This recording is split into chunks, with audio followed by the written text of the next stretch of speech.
Millionaire CEO lived with a shattered heart for 6 long years until he saw his ex's locket hanging around the necks of one of 2 identical little girls. A very powerful story, but before proceeding, don't forget to like, subscribe and comment. I love Mr. Peter. Let's start with love. Some men measure their lives in achievements, but Steve Isaac measured his in the red pins, scattered across a map of America, each one marking a place where his heart had stopped and then shattered when the woman he found wasn't her. The wall of his private investigator's office told a story that nobody wanted to read, a chronicle of obsession that had consumed every waking moment since that morning when he'd reached across the bed and found only cold sheets where Arabella Pal should have been.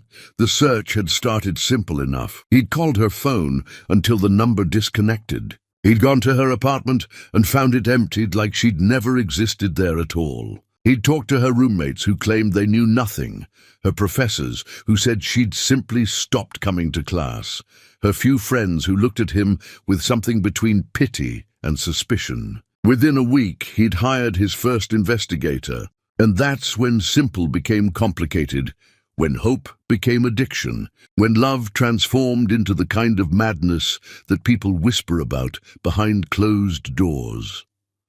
"There's another lead," his investigator said, sliding a folder across the desk, with the weary resignation of a man who'd watched his client chase ghosts for longer than either wanted to admit. Woman matching her description, registered for a community arts program grant. "Same city you searched before, different neighborhood." Steve picked up the folder with hands that wanted to shake, but had learned stillness through repetition of disappointment. Inside were grainy photographs of a woman teaching children to paint, her profile turned away from the camera, her hair caught in sunlight that made it look like the midnight silk he used to wind around his fingers. He'd learned not to trust photographs, learned that hope was the cruelest drug, and he was an addict past the point of rehabilitation. "How many times have I searched that city?" Steve asked, though he already knew the answer because he knew every city, every street, every dead end that had promised her and delivered nothing. 3 times. But this is a different part of town, not the areas we covered before. The timing matches too. She applied for this grant recently, which means she's active in that community right now. Steve stood and walked to the map on the wall, touching the cluster of pins that marked his previous searches in that city. He remembered the woman in the bookstore who'd had Arabella's smile but wrong eyes. He remembered the teacher whose laugh had made him follow her for 2 blocks before she turned around and shattered his hope with a stranger's face. He remembered standing in the rain outside an apartment building because someone had seen a black woman with a similar build. And he'd waited for hours until she emerged and wasn't her, and he'd driven back to his hotel and broken everything in the room that could be broken. "Book the flight," he said, and his investigator nodded without argument because they'd had this conversation hundreds of times, and the ending never changed. The memories came without invitation during the flight, vivid and merciless. He remembered the night they'd met at a scholarship ceremony his mother had dragged him to, how Arabella had given a speech about breaking cycles of poverty through education, and he'd been struck not by her beauty, but by her fire. She'd looked at him afterward and said, "I know exactly who you are. Your family's fortune was built on displacing people who looked like me, and instead of being offended, he'd been fascinated by someone who refused to be impressed by his name or his wealth or the privilege he'd worn like invisible armor his entire life." Their relationship had been secret from the beginning because his mother made it clear that family legacy mattered more than personal happiness. And Arabella had agreed not because she was ashamed, but because she wanted to protect what they had from a world that would try to destroy it. They'd met in hidden corners of the library, in coffee shops across town where nobody knew them, in his apartment when his roommate was gone.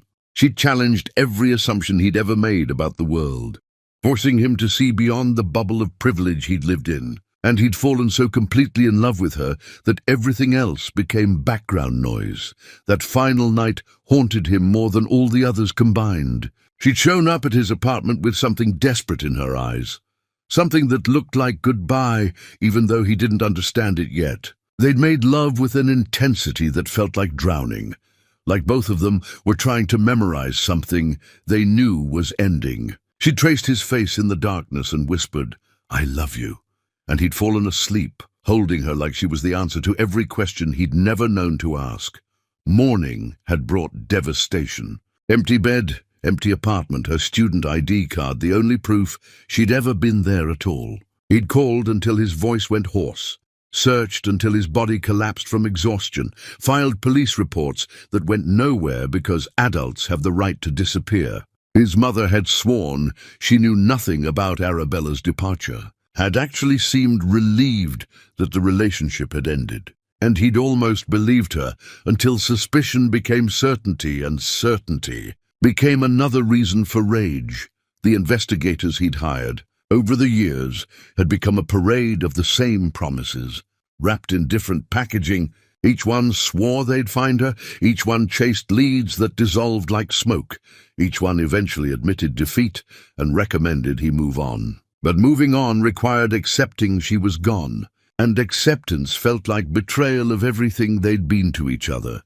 His assistant had stopped trying to schedule dates with appropriate women, his mother suggested. His friends had stopped inviting him to social events because he'd cancel if someone called with potential information about Arabella. His entire life had narrowed to this singular obsession that everyone said was destroying him, and maybe they were right. But the alternative was admitting she'd simply chosen to vanish, and that was a truth too devastating to accept.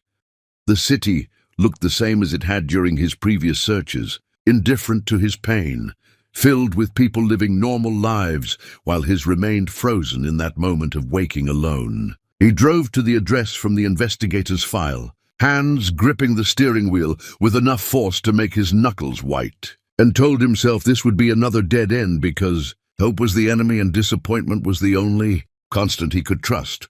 The community art center sat on a corner in a neighborhood that had seen better decades, its windows bright with children's paintings taped to the glass. He parked across the street and sat there trying to breathe through the anxiety that made his chest feel like it was collapsing inward. Through those windows, he could see people moving, children laughing, someone gesturing with animated passion while teaching a class. And then she walked past the window. Steve's vision tunneled until there was nothing except her profile, the curve of her neck, the way she moved that was burned into his memory like a brand. She was real. She was there. She existed in the world and wasn't just a ghost his desperate mind had conjured from loneliness and longing. He sat in his car for 3 hours, unable to move, terrified that if he went inside she'd disappear again, that this was another cruel trick his mind was playing. His investigator arrived and took photographs, ran facial recognition software that came back with percentages that meant nothing, because Steve already knew with certainty that defied logic. Children started leaving the center in clusters, parents picking them up with the casual ease of routine. The lights inside stayed bright, and through the window he could see her cleaning paintbrushes, moving around the space with the comfortable familiarity of someone who belonged there. 2 small girls burst out of a back room, identical twins with wild curls and bright laughter. They crashed into Arabella with the unself-conscious joy of children who knew they were loved, and she knelt to their level and smiled at them with tenderness that made Steve's throat close around air that wouldn't come. One of the twins wore something around her neck that caught the light as she spun, a locket, gold and delicate and painfully familiar because he'd given that locket to Arabella with both their pictures inside, a promise neither of them had kept. Steve watched the child touch the locket while talking to her mother, and the timeline that had never quite made sense suddenly clicked into devastating focus. He counted backward in his mind despite trying not to, calculated possibilities he didn't want to face, and the mathematics of biology delivered a truth that made him grip the steering wheel hard enough to hurt. Those weren't just any children. Those were his daughters. and Arabella had spent years hiding them from him while he'd torn the world apart searching for her. The rage that filled him was cold and precise, nothing like the hot, desperate anger of the early searches. This was calculated fury, born from understanding that she hadn't just left him. She'd stolen his children, taken years of their lives he could never recover, robbed him of being a father while he'd been destroying himself trying to find her. He got out of the car, finally, his legs unsteady, his heart beating so hard it felt like violence against his ribs. The door to the arts center opened with a cheerful bell that mocked the magnitude of this moment. Inside smelled like paint and clay and childhood, and Arabella looked up from where she was helping one of the twins wash brushes. Their eyes met across the room, and her face drained of color so completely he thought she might collapse. Her hand reached for the counter to steady herself, and the terror in her expression didn't make any sense, because he wasn't the one who'd left. He wasn't the one who'd disappeared. He wasn't the one who'd been living a lie. "Steve," she whispered, and his name in her mouth after all these years sounded like prayer or curse, and he couldn't tell which. Chapter 2. The Woman Who Ran from Love. Arabella's world had been built on the fragile foundation of distance and secrets, and watching Steve Isaac walk into her arts center felt like watching the ground open beneath her feet. She'd known this moment would come eventually because the universe didn't allow people to run forever, but knowing hadn't prepared her for the reality of seeing him again, for the way her body remembered his presence before her mind could catch up. "Children, go to the back room and play quietly," she managed to say with a voice that almost sounded steady, and the kids scattered with the obedience of students who sensed adult tension they didn't understand. Mara and Lara lingered near her legs, watching this strange man with curious wariness, and she wanted to shield them from what was coming, but knew it was far too late for protection. Steve stood frozen near the entrance, and Arabella used those seconds to really look at him, to catalogue the changes that time had carved into his features. He'd always been handsome in that effortless way of people born into privilege, but now he looked haunted, like something essential had been hollowed out and never refilled. His eyes held shadows that hadn't been there before, and the set of his jaw spoke of anger barely contained behind a mask of control. "Why?" The single word cut through the space between them with surgical precision. "Why did you destroy me?" Arabella sent the twins to join the other children, with promises she'd come get them soon, waited until their footsteps faded, and then locked the front door because this conversation needed privacy, even though she wanted witnesses to delay the inevitable reckoning. She turned to face him, and the words she'd rehearsed 1,000 times in her mind dissolved because no speech could adequately explain what she'd done. "I was pregnant," she said finally, and watched those two words detonate in his expression like explosives. "The night before I left, I found out I was carrying your child. I was terrified and alone, and I didn't know what to do. So you ran." His voice was soft in a way that made it more dangerous than shouting. "You were pregnant with my child, and you disappeared without giving me a chance to be part of that decision. Your mother came to see me." The confession felt like pulling shrapnel from an old wound. "She found me before I could tell you. Showed up at my apartment with photographs and documents and threats wrapped in polite words." Steve's expression shifted from fury to confusion. "My mother swore she didn't know where you went. She helped me search for you." Arabella laughed without humor, a sound that tasted bitter on her tongue. "Your mother is an excellent liar. She came to me with pictures of you with another woman, told me you were engaged to someone from an appropriate family, showed me forged documents that made it look like you'd called me a phase you were getting over. She had recordings too. Phone conversations, she claimed, were you telling friends I was just entertainment, nothing serious. She played them for me, and the voice sounded exactly like you. She said if I really loved you, I'd disappear and let you live the life you were meant to have." And you believed her? The accusation hung heavy between them. You believed I'd say those things about you? She didn't just tell me, Steve. She showed me evidence that looked irrefutable. The photographs had metadata, the documents had what looked like your signature verified by experts she brought with her. And those recordings... Arabella's voice broke. They sounded exactly like you. Your voice, your speech patterns, everything. She'd clearly hired someone who could mimic you perfectly, but I didn't know that then. She also showed me medical records, proving you had appointments scheduled for fertility testing with your supposed fiancé, bank statements showing you'd been planning to buy a house with someone else. Every single piece of evidence was fabricated, but it was so detailed, so professional, so overwhelming. Steve's face had gone pale. She went that far? She had an entire presentation prepared, Steve, hours of documentation. She told me your phone was being changed to a new number the next day as part of the engagement announcement, which is why I couldn't call you. She said if I tried to contact you, she'd have me arrested for harassment and make sure I lost any chance at finishing my degree. She wasn't just threatening me. She had a lawyer there who explained exactly how they'd destroy me legally if I didn't comply. I was a scholarship student from nowhere, and she was offering me money to disappear along with threats of complete destruction if I stayed. What was I supposed to do? You were supposed to trust me. His control finally cracked, voice rising to fill the empty center.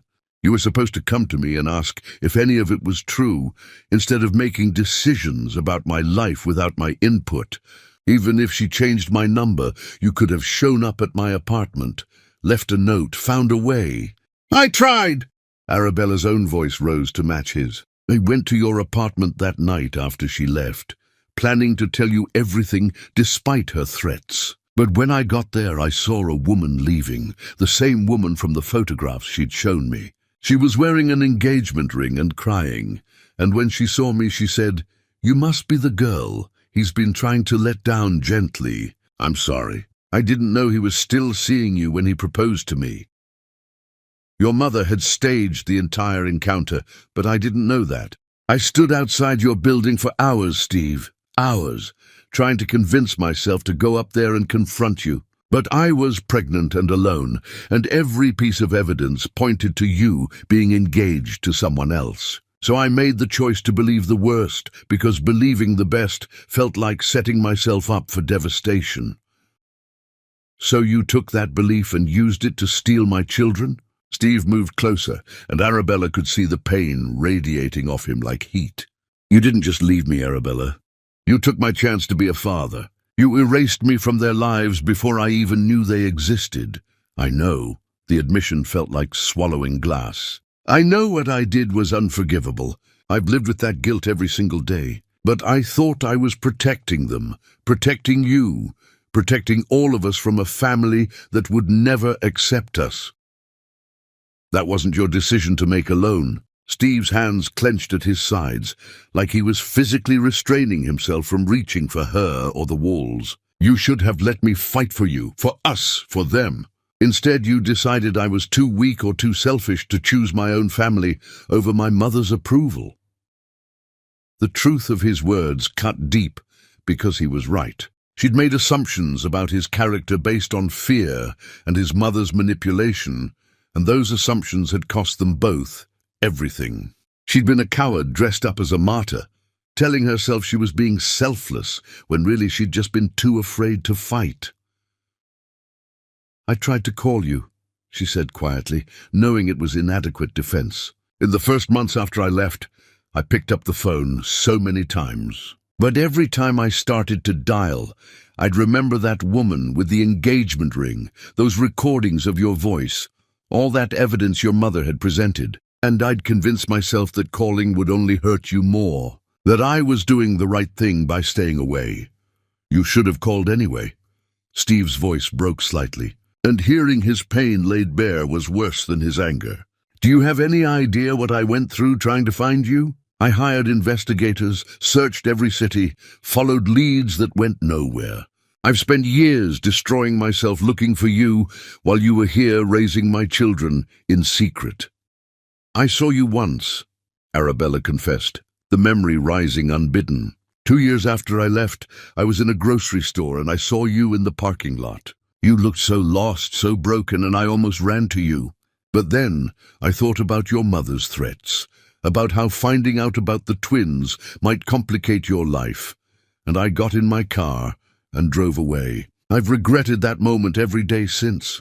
Steve stared at her with something that looked like horror. You saw me searching for you and you hid? What kind of person does that? A terrified one. The tears finally came, despite her resistance. A person who'd convinced herself that loving you meant staying away, that the kindest thing I could do was let you move on without the burden of children you never planned for. Those children weren't a burden. Steve's shout echoed in the empty center. They were mine. They are mine! And you stole them from me like I had no right to know they existed. A sound from the back room reminded them both that those children were close enough to hear raised voices, and Steve lowered his volume, but not his intensity. Where are they? I want to meet my daughters. Steve, we need to do this carefully. They don't know about you. They've never had a father in their lives, and suddenly introducing you. I don't care about your concerns for careful introductions. His words were ice. You lost the right to control this situation when you kept them secret. Either bring them out here, or I'll go back there myself. Arabella recognized the futility of arguing and walked to the back room on legs that felt like they might give out. Mara and Lara looked up from their coloring with identical expressions of concern, and she knelt before them, trying to figure out how to explain something that had no good explanation. There's someone I want you to meet, she said gently. He's someone Mama knew a long time ago, and he's very important. Is he the sad man from before? Lara asked, with the perceptiveness that always startled Arabella. The one who made you look scared. Mama's not scared, sweetheart.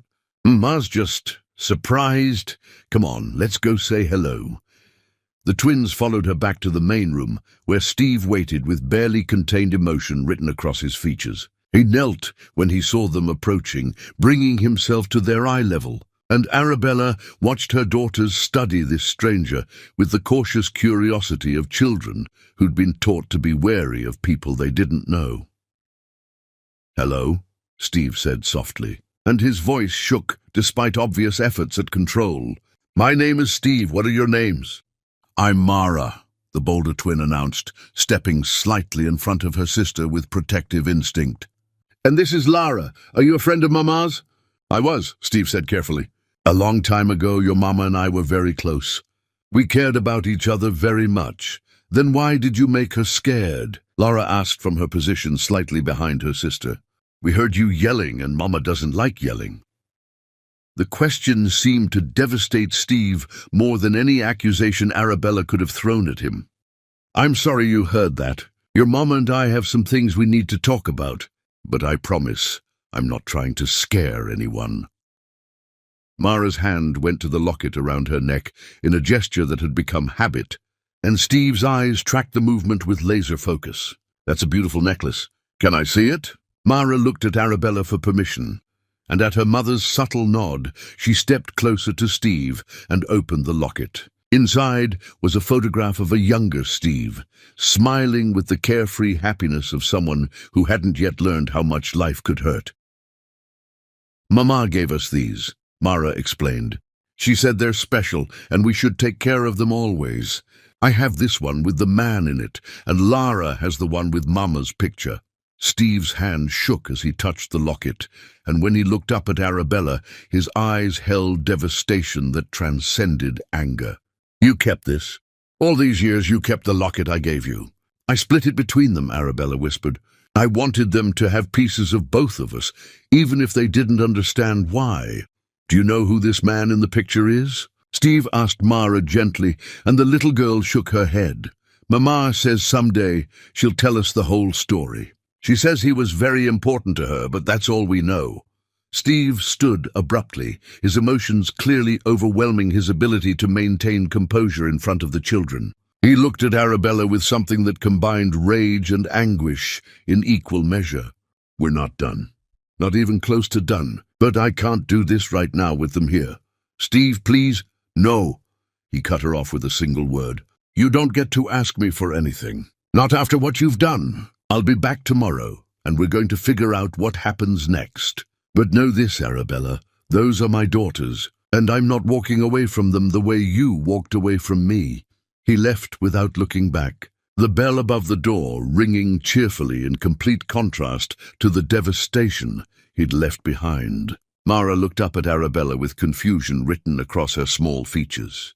Mama, who was that man really? And why did you both look so sad? Chapter 3. The Daughters He Never Knew. Steve returned to his hotel and systematically destroyed everything breakable in the room. And when the rage finally exhausted itself, he collapsed on the bed and cried for the first time in years. The tears came from a place so deep he didn't know it existed, mourning not just the woman he'd lost, but the father he'd never gotten to be, the years stolen from him, the first words and first steps and birthday parties that happened without him. His phone rang with his investigator asking for updates, and Steve managed to say the words that felt impossible. I found her. She has children. My children, twin daughters. I've been searching for her while she was raising my daughters, and I didn't even know they existed. What do you want me to do? Find out everything about her life since she left. Every job, every apartment, every struggle. I want to know what she's been doing while I was falling apart, trying to find her. Within 2 days, the file arrived, and Steve read it with growing understanding that didn't erase his anger, but complicated it. Arabella had worked multiple jobs during her pregnancy, had given birth alone in a hospital with no family present, had raised the twins while finishing her degree remotely and building the arts center from nothing. The financial records showed poverty he couldn't imagine, eviction notices barely avoided, medical bills she couldn't fully pay. The neighbors described a devoted mother who never complained despite obvious struggles. The file included photographs of her teaching children with passionate engagement, playing with Mara and Lara in parks with broken equipment, sitting alone after her daughters were asleep with weariness etched into every line of her body. Steve stared at these images and tried to reconcile his fury with the reality that she'd suffered too. She'd been alone and terrified, manipulated by his mother's lies, and she'd made terrible choices out of fear rather than malice. The understanding didn't forgive what she'd done, but it provided context that shifted his perspective. He returned to the arts center the next morning, arriving early enough to watch through the windows as Arabella prepared for the day's classes. The twins helped her with the unself-conscious helpfulness of kids who'd been raised to contribute. And Steve watched his daughters interact with their mother and felt the loss acutely. When Arabella saw him standing outside, she came to unlock the door. Her eyes held shadows that suggested she hadn't slept. "We need to talk," he said without preamble. "Somewhere private where the girls can't hear." Arabella led him to a small office, and they sat across from each other with a desk between them that felt inadequate as barrier. "I had investigators look into your life," Steve began, watching her flinch. "I know about the poverty, the struggles, how hard it's been raising them alone. I'm not without empathy for what you've been through. But," Arabella supplied, "but understanding why you did something doesn't make it forgivable. You stole my children from me. You made a unilateral decision that I was better off not knowing they existed, and that decision cost me years I can never get back." "I know." Her voice was barely above a whisper. "I've known since the moment I walked away that what I was doing was wrong, but I convinced myself it was necessary. They weren't unwanted." Steve's control slipped.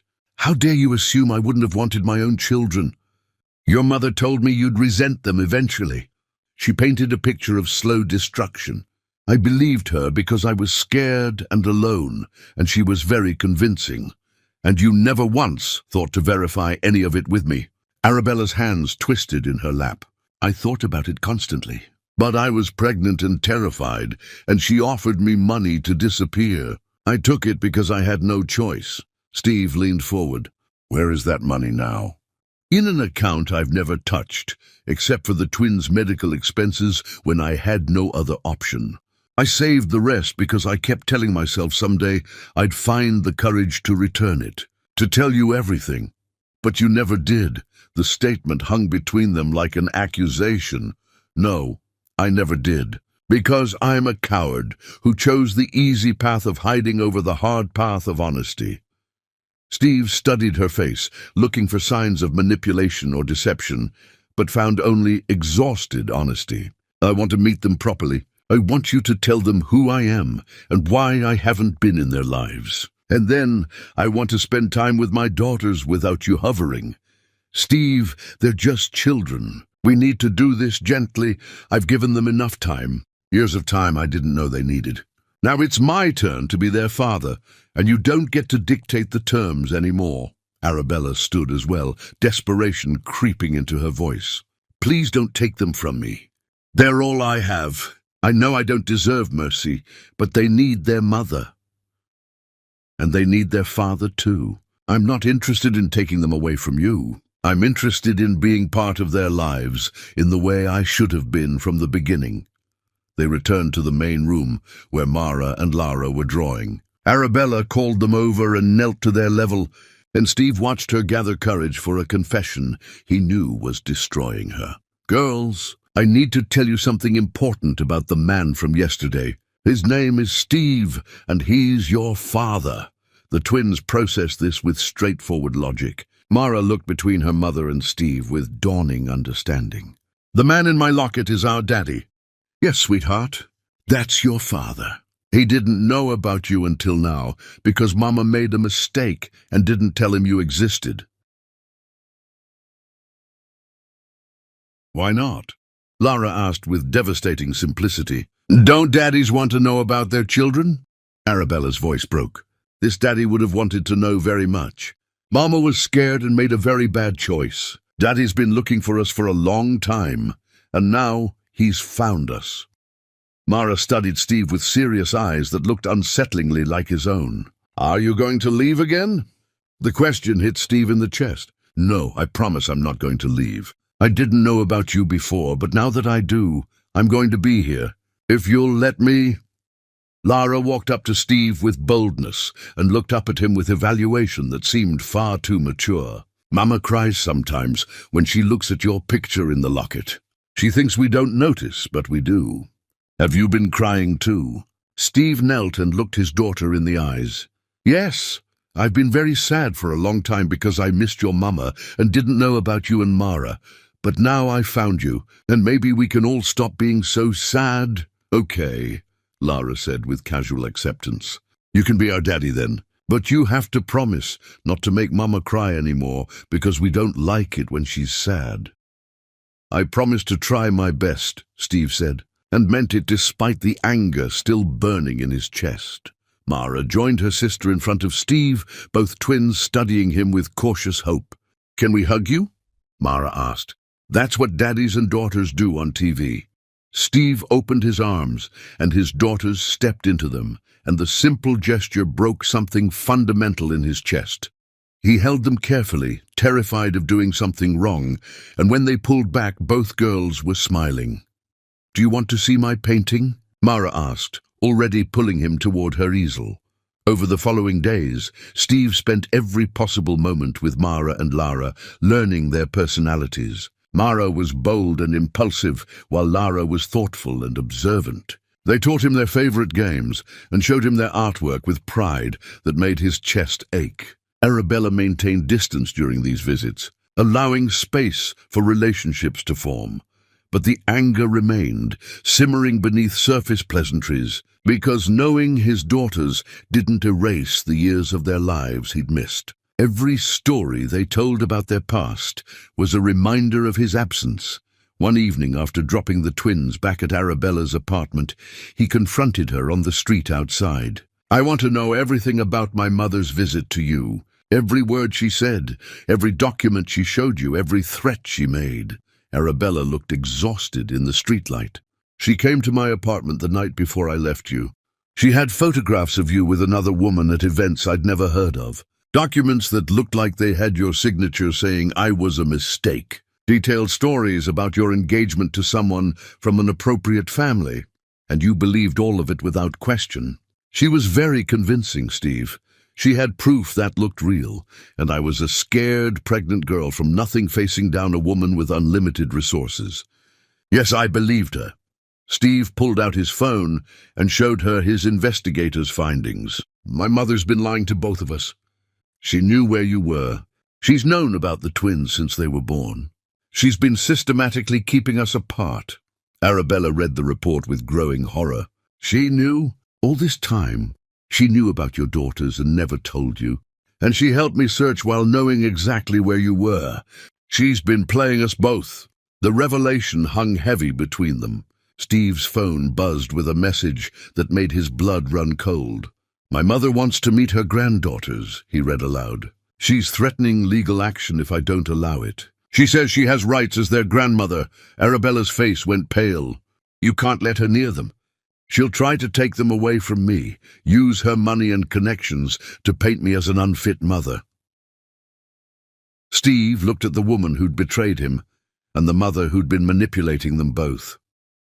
She's not getting anywhere near our daughters. I don't care what she threatens. Our daughters, Arabella repeated softly. That's the first time you've said it like that. They are ours, Steve said firmly.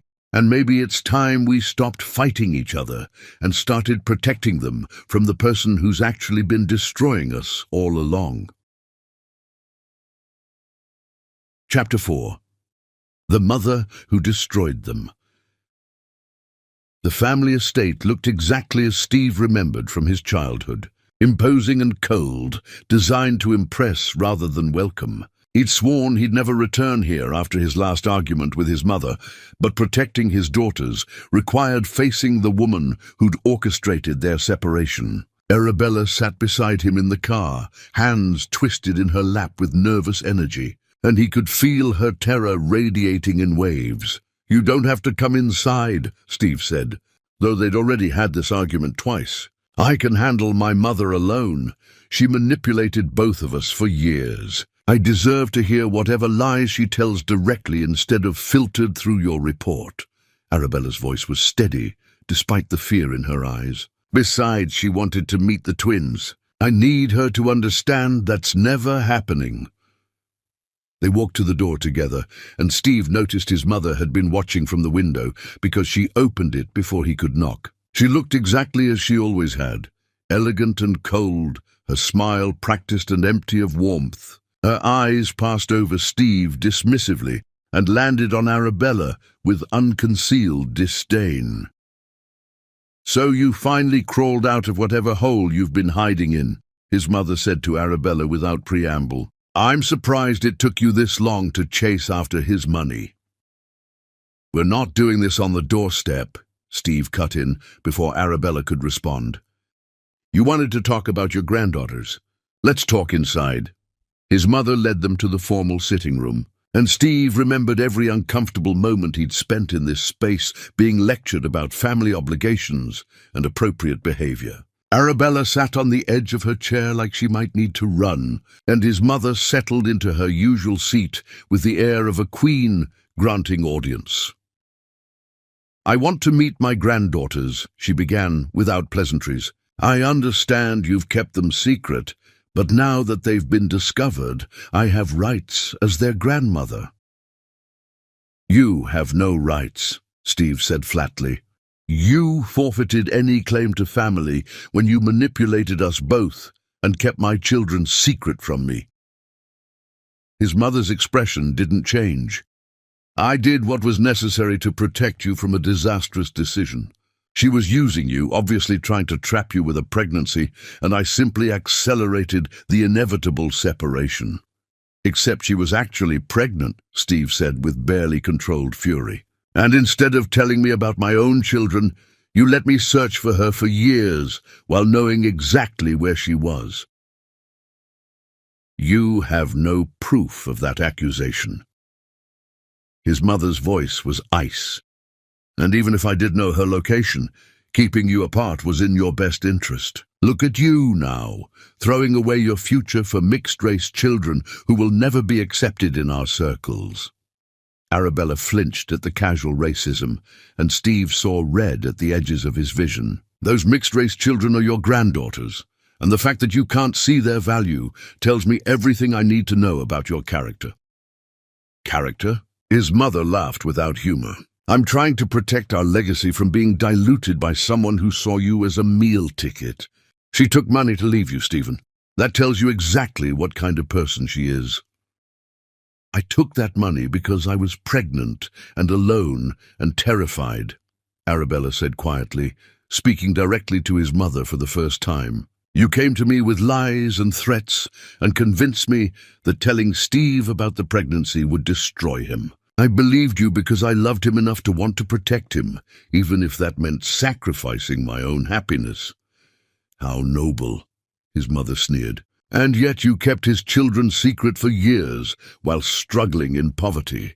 If you really loved him, you would have told him the truth and let him decide what to do."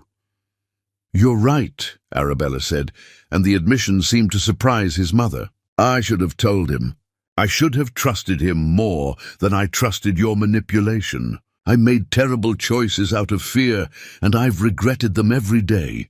But at least my mistakes came from love and terror. Yours came from prejudice and cruelty." His mother's face hardened. "I want to see those children. They have legal rights as their grandmother, and I will pursue every avenue available to ensure I have access to them." "Go ahead," Steve said calmly.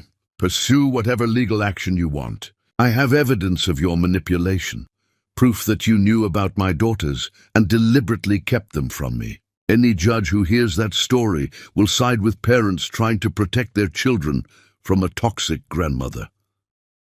"You think you can win against me in court?" His mother's voice dripped with condescension. "I have resources you can't imagine. Lawyers who will tear apart her character and paint you as unstable. I'll destroy both of you and take those children into proper custody, where they'll be raised correctly." "You won't get anywhere near them," Arabella said with surprising strength. "I've lived in poverty and worked myself to exhaustion keeping my daughters safe. You think your money scares me? I've already survived the worst thing you could do, which was taking away the man I loved and forcing me to raise our children alone." Steve watched Arabella face down his mother and felt something shift in his chest, some recognition of the strength she'd been forced to develop through suffering. His mother noticed his expression, and her face twisted with disgust. "You're choosing her over your family, over everything I've built for you?" "You didn't build anything for me," Steve said quietly. "You built a prison of expectations and called it legacy. I'm choosing my daughters because they're actually my family. You're just the woman who gave birth to me and spent my entire life trying to control me." His mother stood abruptly. "Get out, both of you. And when my lawyers contact you about custody proceedings, remember that you chose this path." "We're leaving," Steve agreed, taking Arabella's hand without thinking about the gesture. "But understand this clearly. If you come anywhere near my daughters, if you try to contact them or interfere in their lives in any way, I will use every resource I have to destroy you. The evidence I have of your manipulation will go public, and everyone will know exactly what kind of person you really are." They left without looking back, and Steve didn't release Arabella's hand until they reached the car.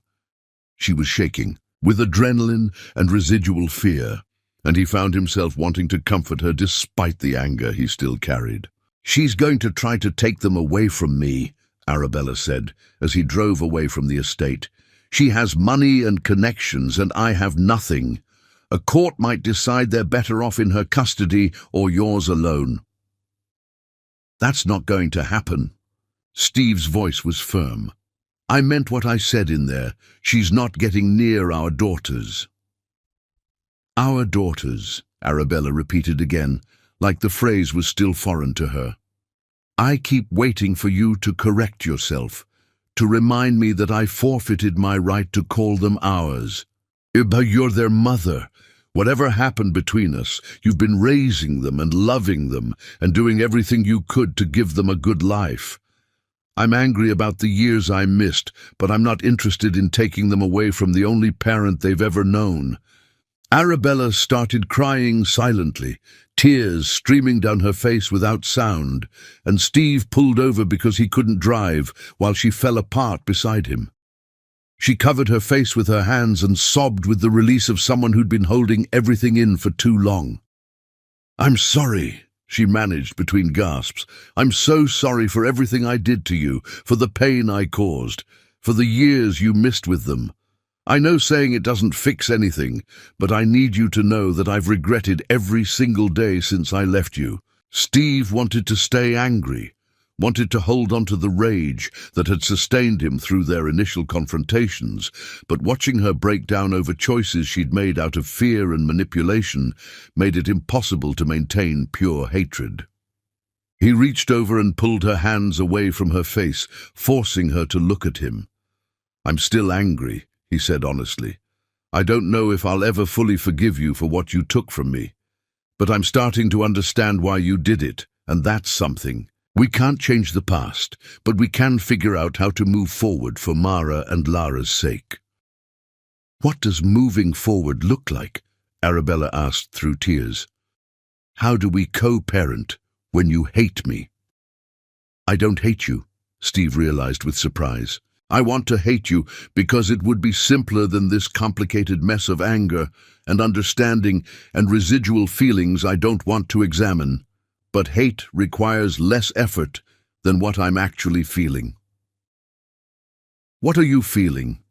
Steve looked at this woman who'd destroyed him and survived her own destruction, and he couldn't find simple words for the tangle of emotions she created. "I don't know yet, but I know I don't want to spend the rest of our daughter's childhood fighting. They deserve better than parents who can barely stand to be in the same room." Arabella nodded slowly. "So, what do we do?" "We figure it out together. We protect them from my mother's threats. We build something that works for their sake, and we try to find a way to not destroy each other in the process." It wasn't forgiveness, but it was a fragile beginning. They drove back to the city in silence that felt less hostile than exhausted. And when Steve dropped Arabella at her apartment, he surprised himself by saying, "I want to take the girls somewhere tomorrow. Just me and them, without you hovering nearby. Can you trust me with that?" Arabella hesitated only briefly before nodding. "Where are you taking them?" "I don't know yet. Somewhere they'll enjoy, somewhere we can just be father and daughters without all the complicated history weighing us down." Okay," Arabella said softly. "But Steve, thank you for standing up to your mother, for choosing them over her." "There was no choice to make," Steve said simply. "They're my daughters. Everything else is just noise." He drove away, leaving Arabella standing on the sidewalk, and in his rearview mirror he watched her disappear into her building. For the first time since finding her, he felt like maybe they could survive this. Maybe they could build something functional from the wreckage of their past. But first, he needed to address the immediate threat his mother represented. And that was going to require resources and strategy he hadn't needed to employ yet. His phone rang with his investigator asking about the confrontation, and Steve summarized the meeting while his mind raced through possibilities. His mother was dangerous with money and connections, but she'd made one critical mistake. She'd underestimated his determination to protect his daughters and Arabella's strength in adversity. "I need you to gather everything on my mother," Steve said. "Every manipulation, every lie, every document that proves she knew about my daughters and kept them from me. I want a case so airtight that no judge would even consider giving her access to Mara and Lara." That's going to take time and money," the investigator warned. "I have both. Just get it done." Steve ended the call and sat in his car outside his hotel, thinking about how his life had transformed in such a short time. Weeks ago, he'd been obsessed with finding Arabella, convinced that locating her would somehow fix everything broken inside him. Now he'd found her and discovered he had daughters, and his mother was threatening legal warfare, and nothing was fixed at all. If anything, everything had become more complicated. But looking at the photograph of Mara and Lara on his phone, seeing their smiles and their innocence, he knew with certainty that whatever complications arose, they were worth fighting for. His daughters were worth protecting, even if that meant going to war with his own mother. And maybe, somewhere in the midst of that protection, he and Arabella could find a way to stop being enemies and become partners in raising the children they'd both love and both failed in different ways. It wasn't the reunion he'd imagined during all those years of searching, but perhaps it was the one they both needed. The question was whether his mother would allow them that chance, or whether she'd destroy them all trying to maintain control over a family that had already slipped through her fingers. Chapter 5. The Crisis That Brings Clarity. Steve picked up Mara and Lara early the next morning, finding them dressed and waiting with eager anticipation. Arabella hovered near the door with obvious reluctance to let them go, and he recognized the fear of a mother giving up control for the first time. "We'll be fine," he assured her quietly. "I promise to keep them safe." "Be good for your father," Arabella said, hugging both girls fiercely. "Mama will be fine," Mara said with exasperated patience. "Daddy's not going to let anything bad happen to us." The casual way she said "Daddy" made Steve's chest tighten, and he caught Arabella's eye over the twins' heads and saw her own emotional reaction to their daughter's acceptance. He took them to a park with elaborate playground equipment. Watching them play with unbridled joy, he tried to memorize every detail because he'd missed so many moments already. Mara was fearless on the climbing structures, while Lara preferred the swings, both occasionally looking back to make sure he was watching. "Are you and Mama going to get married?" Mara asked suddenly during lunch, her question delivered with blunt directness. Steve nearly choked on his sandwich. "That's complicated, sweetheart. Your mama and I have a lot of things we're still figuring out." "But you love her, right?" Lara chimed in, her perceptive eyes studying his face. "We see how you look at her sometimes when you think nobody's watching." "Real life is messier than movies," Steve said gently. "Sometimes people hurt each other, even when they love each other, and fixing that hurt takes time." "But you're not angry anymore, right?" Mara's face showed worry. "I'm still working through my feelings, but I'm not angry at you and Lara. You two are perfect, and I'm grateful I get to be your father now." They spent the afternoon at a children's museum where Mara and Lara explored with enthusiastic curiosity, and Steve found himself enjoying fatherhood in ways he'd never anticipated. These were his children, and watching them discover the world filled him with purpose he'd been missing for years.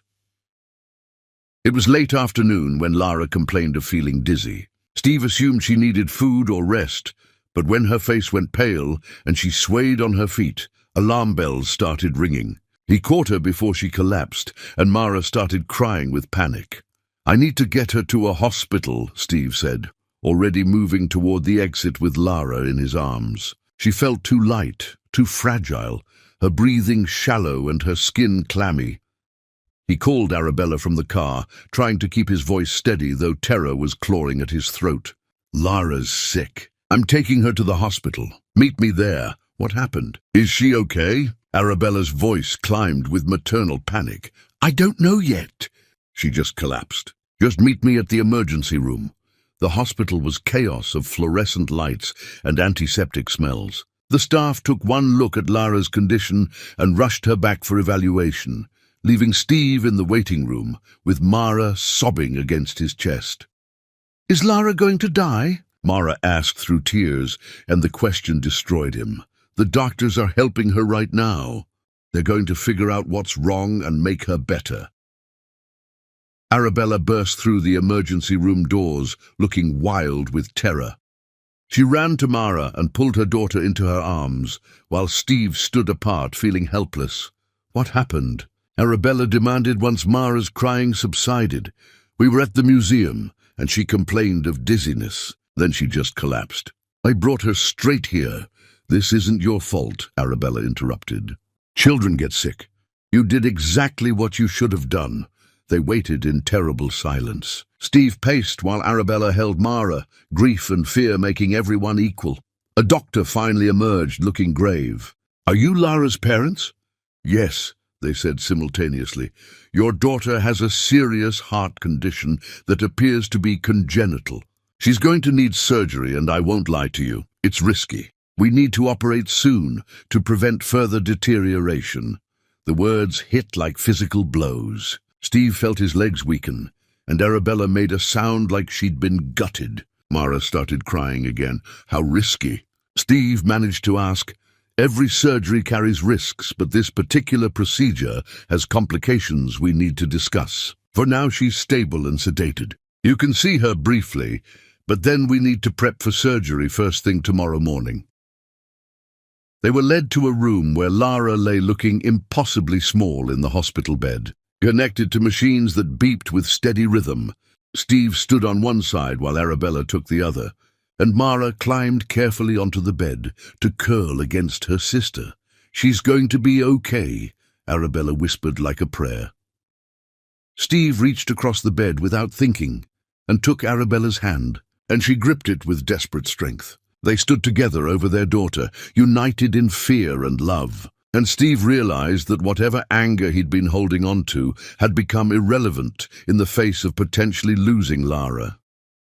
The night passed in terrible slow motion. They took turns sitting with Lara, while the other stayed with Mara in the waiting room. Steve found Arabella crying in a supply closet around midnight and held her while she broke apart. I can't lose her, Arabella sobbed against his chest. She's my baby. They're both my babies, and I can't survive if something happens to her.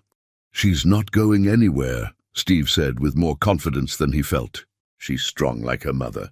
She's going to fight through this. Arabella nodded against his chest, and they returned to their daughter's bedside. The surgical team came in the pre-dawn hours to explain the procedure, and both parents listened with growing horror at everything that could go wrong. Do whatever you need to do to save her, Arabella said when the surgeon finished. Cost doesn't matter. Just save my daughter.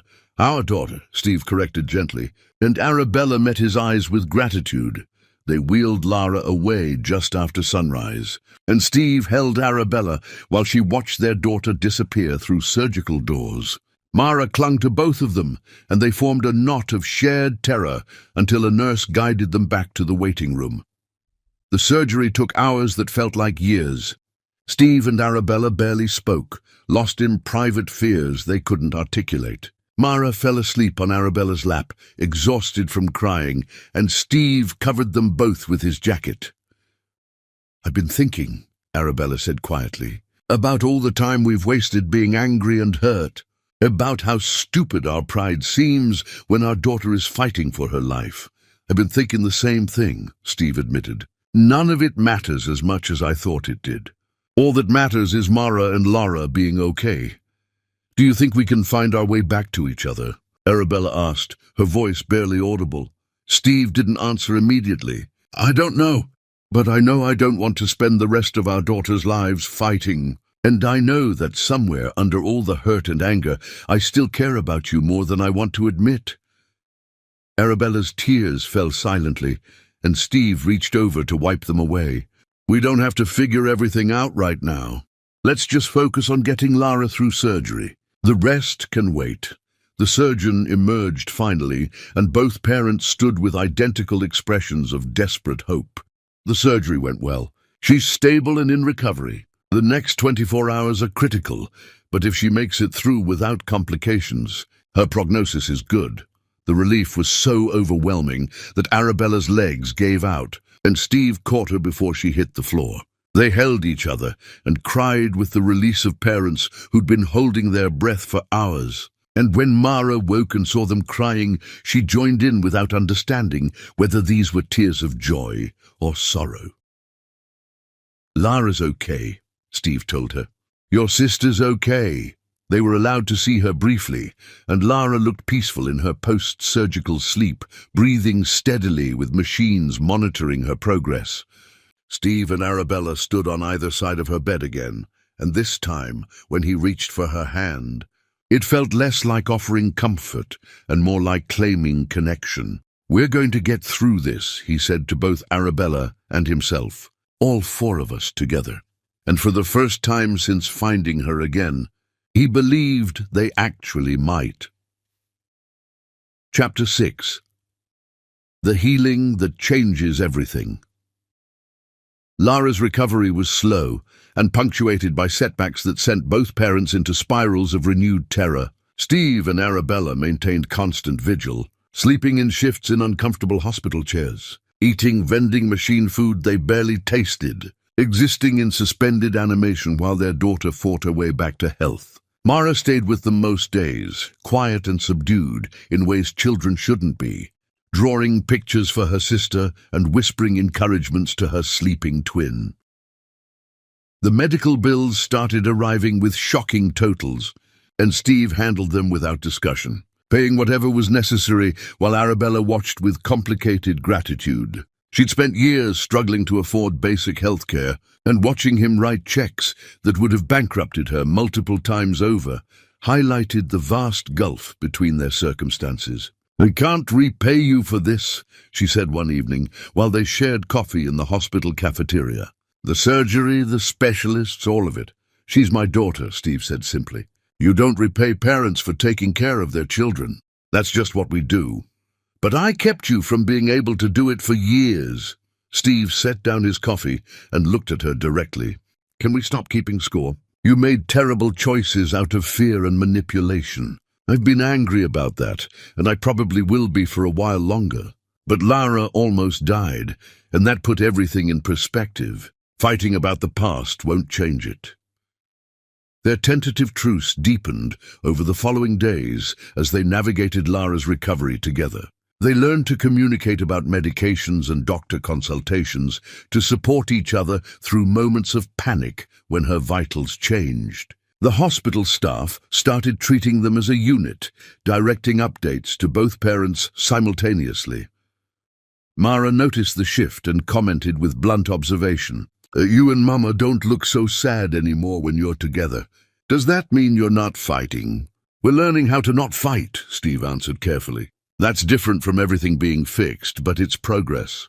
"Good," Mara said with satisfaction, "because Lara needs us all to not be sad when she wakes up properly."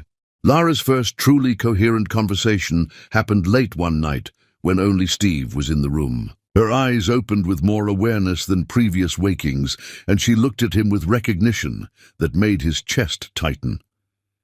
"Daddy." Her voice was raspy from the breathing tube they'd only recently removed. "You stayed?" "Of course I stayed. I'm not going anywhere." Steve moved closer to her bedside. "How do you feel, sweetheart?" "Tired. My chest hurts." She paused, gathering energy. "Is Mama here too?" "Dee, she's getting coffee. She'll be back in a minute. We've both been here the whole time, taking turns so someone's always with you. Both of you together." Lara's perceptiveness hadn't been dulled by surgery and medication. "You're not fighting anymore." "We're trying not to. You and Mara are too important for us to keep being angry at each other." Lara smiled weakly. "Good. I was worried you'd hate each other forever, and we'd have to choose sides like my friend whose parents don't talk." The casual revelation that his daughter had been worrying about parental conflict while fighting for her. "Life broke something in, Steve. You will never have to choose sides. Lara, whatever happens between your mama and me, we're both going to love you and Mara. That's never going to change. Promise?" "I promise." Steve took her small hand carefully. "Now rest. Your body needs to heal." When Arabella returned minutes later, he told her about the conversation, and she cried quietly while watching their daughter sleep. "She shouldn't have to worry about us. She should just get to be a child. Then we make sure that's all she has to worry about going forward. No more fighting in front of them, no more tension they can pick up on. Can we do that?" Arabella asked with genuine uncertainty. We have to try. For them, we have to try. Lara was released from the hospital after 2 weeks, with strict instructions for rest and gradual activity increases. Steve arranged for them to stay temporarily in a house he'd rented outside the city, someplace quiet where Lara could recover. The house had separate bedrooms for everyone, but shared common spaces, and the arrangement forced them into proximity that sometimes felt uncomfortable, but was necessary for coordinated care. The routine they developed was oddly domestic. Steve cooked breakfast while Arabella handled medications and morning vitals. They took turns reading to Lara during her mandatory rest periods, while the other entertained Mara. Evenings found them all together, watching movies or playing quiet games. The twins thrived under the attention of both parents, and watching his daughter's joy, Steve felt the weight of resentment he'd been carrying start to shift. One night after both girls were asleep, he found Arabella on the back porch staring at stars. She looked exhausted and beautiful, and Steve remembered with painful clarity why he'd fallen in love with her in the first place. "Can I join you?" he asked, and she nodded without speaking. They sat in silence for several minutes before Arabella said, "I've been thinking about the night I left you, going over it obsessively, wondering if there was a moment where I could have made a different choice." And there were 1,000 moments. 1,000 times I could have chosen trust over fear, honesty over cowardice. Your mother's manipulation worked because I let it work, because part of me already believed I wasn't good enough for you. That was never true, Steve said quietly. You were always too good for me.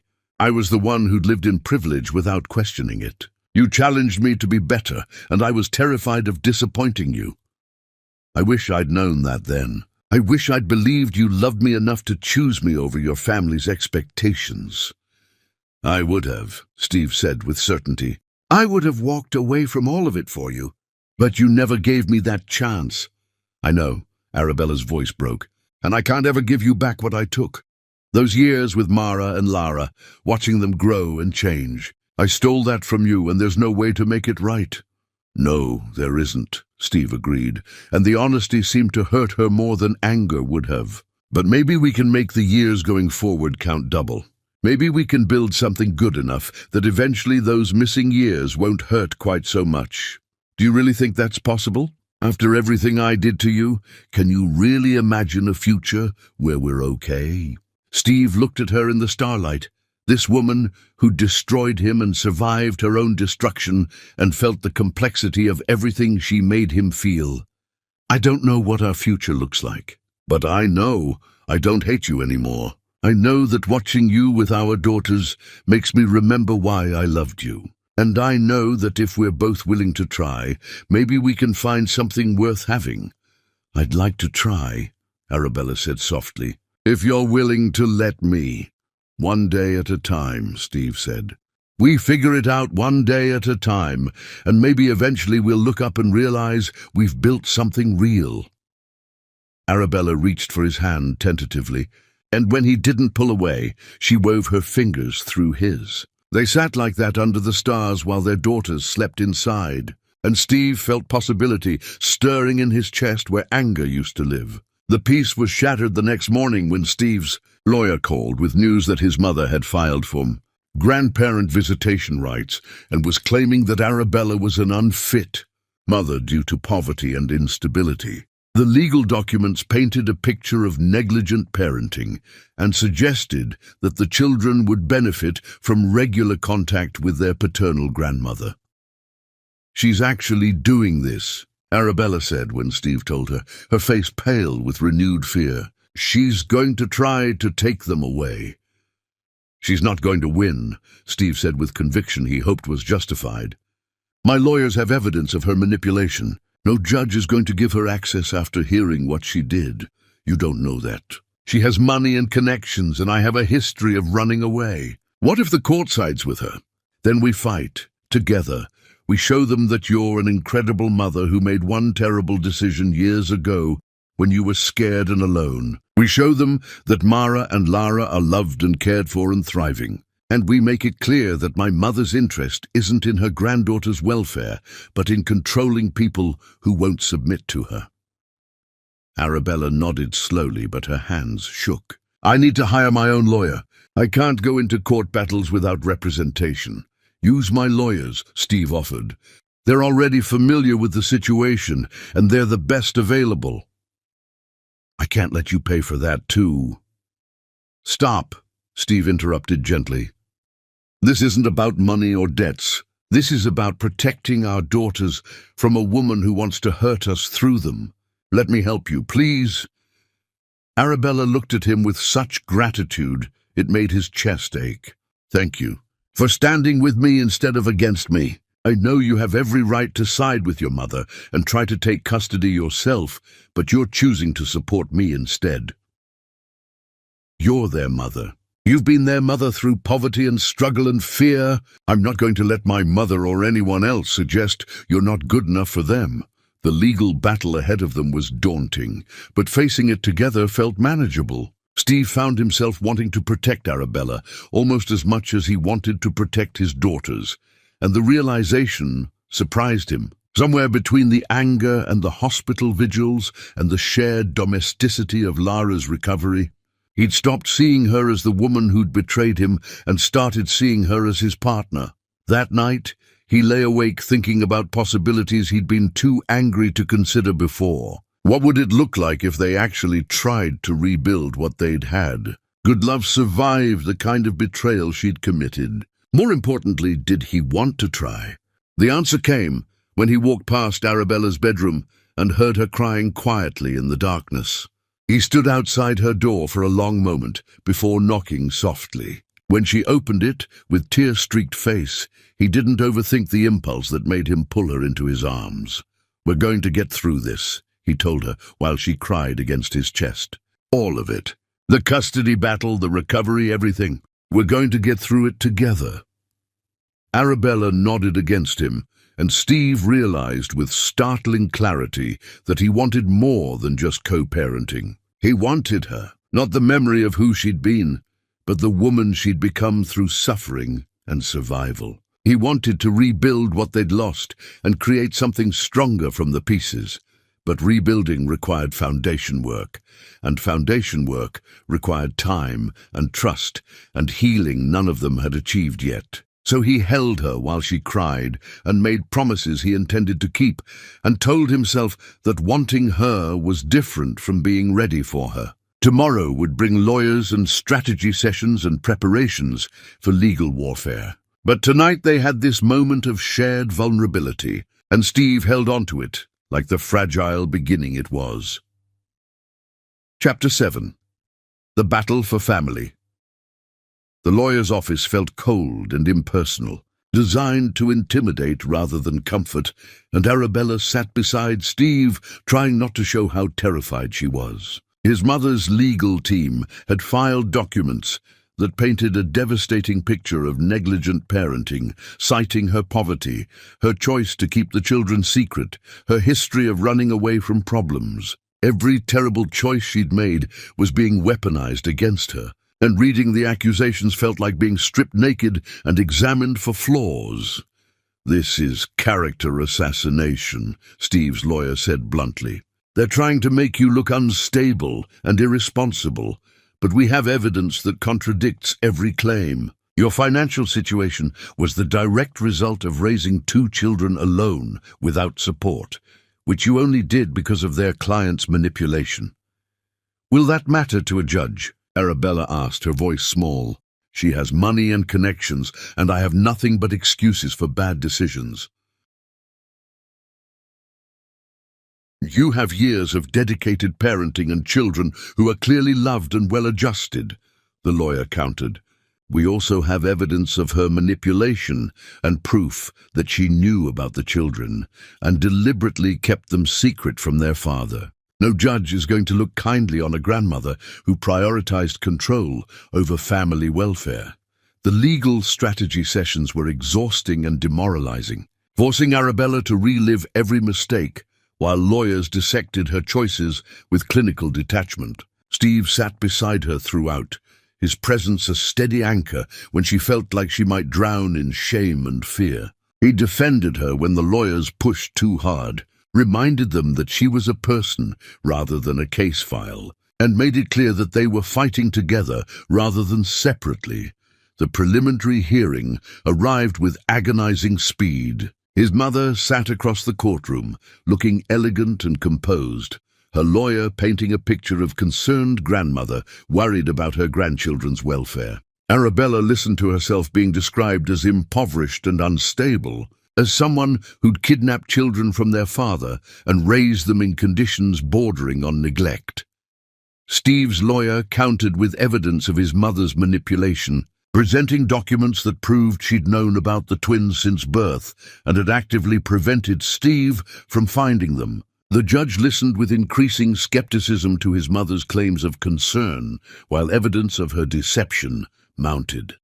"Mrs. Isaac, you're claiming you want what's best for your granddaughters, yet you spent years ensuring they and their father remain separated." The judge's tone suggested the contradiction wasn't lost on her. How does that demonstrate concern for their welfare?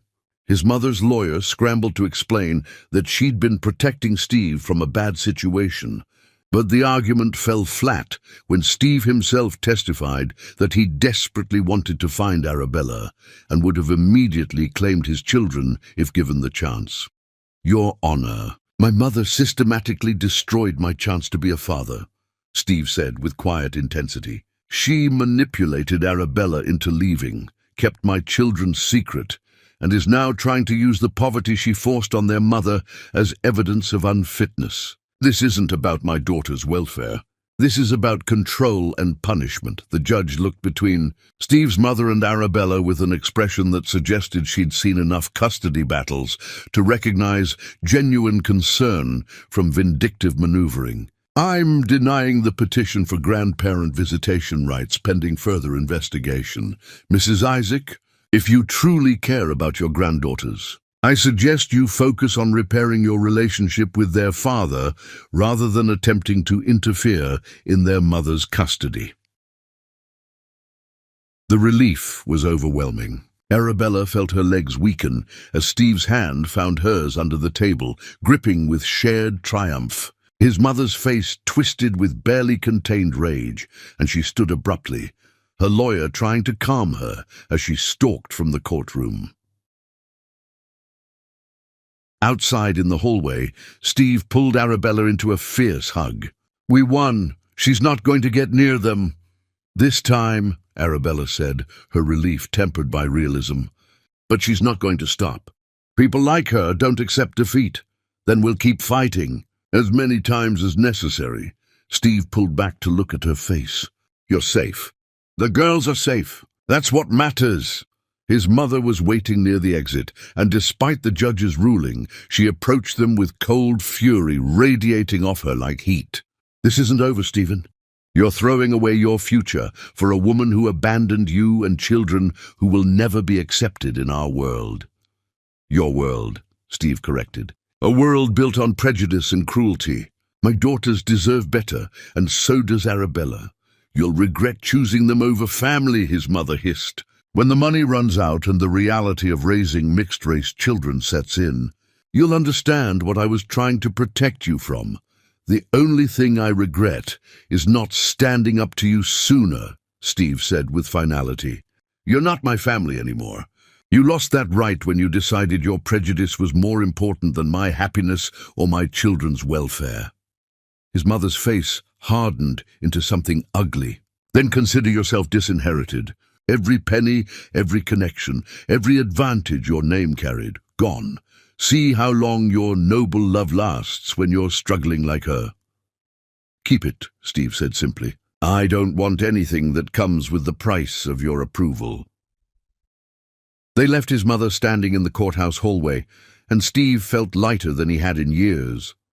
The money and connections she threatened to withdraw had never brought him joy anyway, and the freedom of choosing his own family over inherited obligation was worth whatever financial consequences came.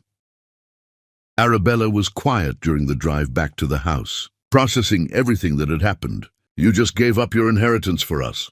Do you understand what that means? It means I'm free, Steve said. Free from her manipulation, free from expectations I never wanted to meet, free to build a life with people who actually matter to me. People like me. Arabella asked softly, especially like you. Steve glanced at her before returning his eyes to the road. I know we're still figuring things out, but I want you to know that choosing to defend you wasn't obligation. It was what I wanted to do. They returned home to find Mara and Lara waiting with the babysitter, and both girls rushed to their parents with questions about where they'd been and whether everything was okay. Steve knelt and gathered both daughters into his arms. Everything's okay. Your grandmother tried to cause trouble, but the judge said she can't bother us anymore. You're safe, and Mama and I are going to make sure you stay safe. Is Grandma mean? Lara asked with her characteristic directness. You said she was your mama, but you don't seem to like her very much. Sometimes people we're related to aren't good people, Steve explained carefully. My mother made choices that hurt people I love, and I can't accept that. Family is supposed to protect each other, not cause harm. So Mama's part of our family now? Mara asked hopefully. Like all of us together? Steve looked at Arabella over the twins' heads, and something passed between them that felt like promise. Yes, sweetheart. We're a family, all four of us together. The girls cheered and declared that they should celebrate with pizza and ice cream, and Steve agreed, because sometimes children's simple solutions were exactly right. They spent the evening in easy domesticity that felt increasingly natural, and watching Arabella laugh at something Mara said, Steve realized he was falling in love with her again. Not the memory of who she'd been in college, but the woman she'd become through struggle and survival. After the twins were asleep, they found themselves on the back porch again, drawn to the ritual of stargazing that had become their time to talk honestly. Arabella spoke first, her voice tentative. What you said in the courthouse about choosing to defend me because you wanted to. Did you mean that? Every word, Steve confirmed. You made terrible choices that hurt me deeply, and I'm still working through that pain. But I'm starting to understand that hurt and love aren't mutually exclusive. I can acknowledge what you did wrong while also recognizing that you did the best you could with impossible circumstances. That's generous considering what I cost you. It's honest, and I need us to be honest with each other going forward if this is going to work. If what's going to work? Arabella asked, though her eyes suggested she knew what he meant. This. Us. Whatever we're becoming. Steve turned to face her fully. I want to try again, Arabella. Not to recapture what we had before, because we're not those people anymore, but to build something new with who we are now. Arabella's breath caught. Are you sure? After everything I did to you, how can you even consider trusting me again? Because I see how you are with our daughters. Because you've spent years in poverty, rather than spend money you considered tainted. Because you faced down my mother in court despite being terrified. Because when I look at you, I still see the woman I fell in love with, just stronger and scarred and infinitely more interesting. I don't deserve your forgiveness.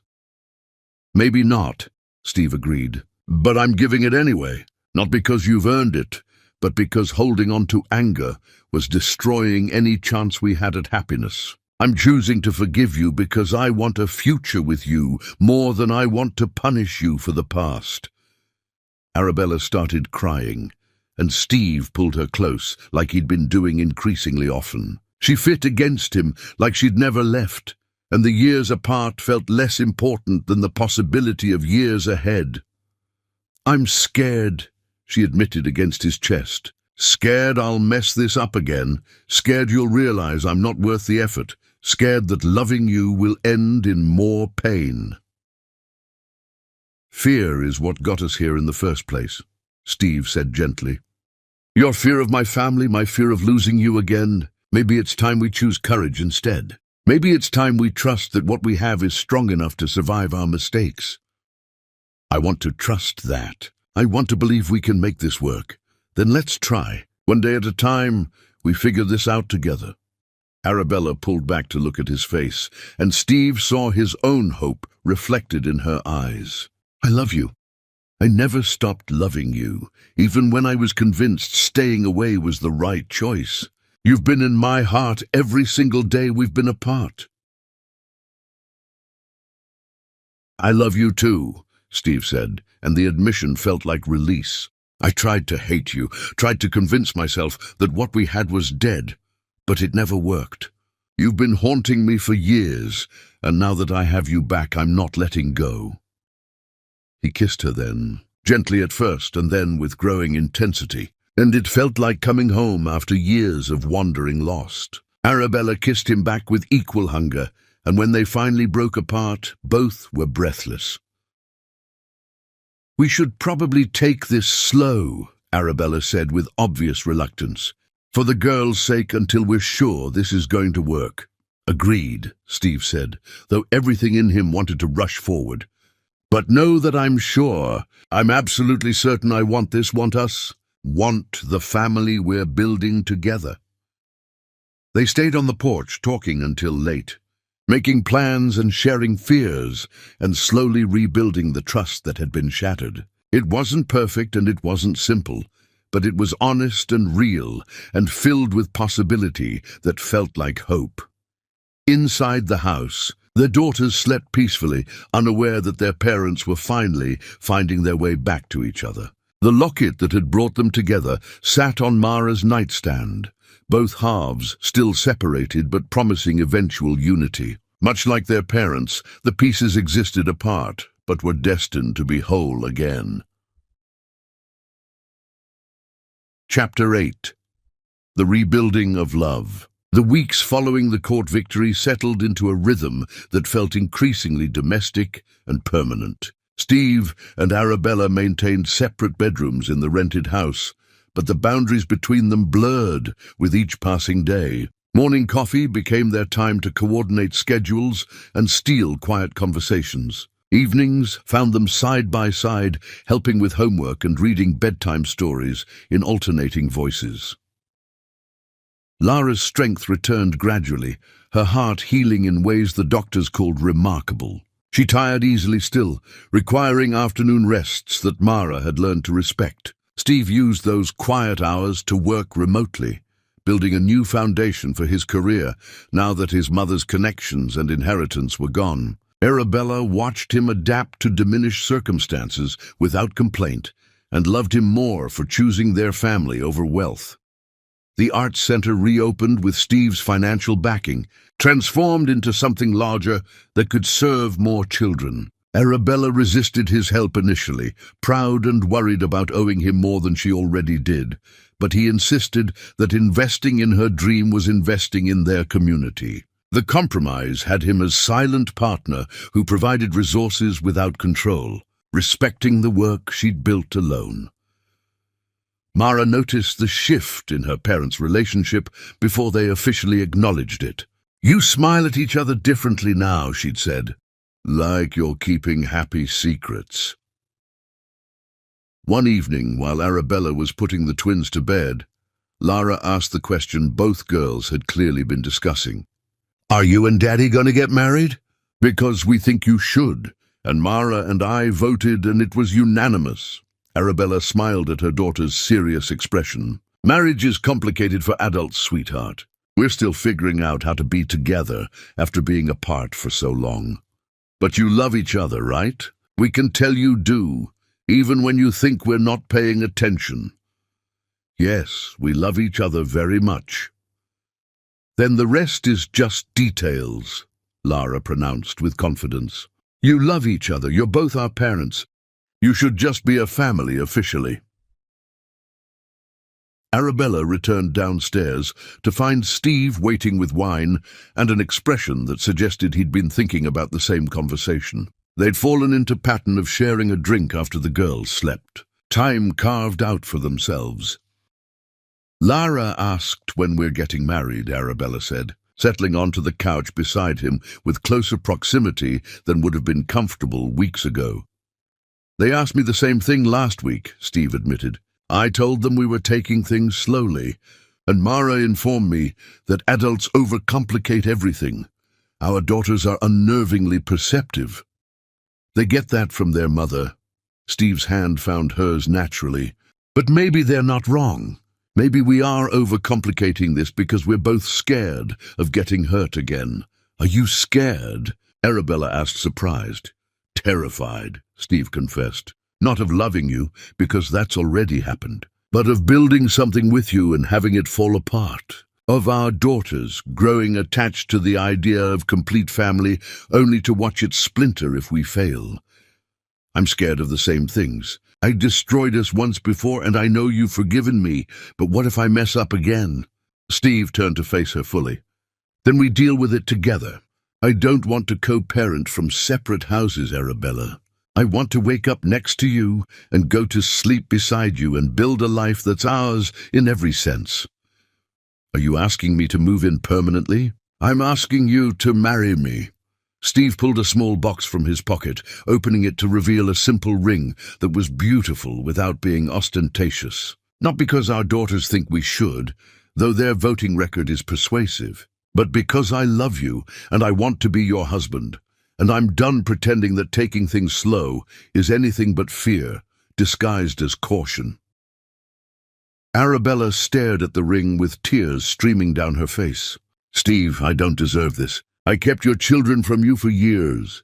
Stop punishing yourself for the past. Yes, you hurt me. Yes, you made terrible choices. But you also raised our daughters with love, despite impossible circumstances. You built a community program that changes children's lives. You're strong and brave and imperfect, and I love every complicated piece of you. I'm afraid of losing you again.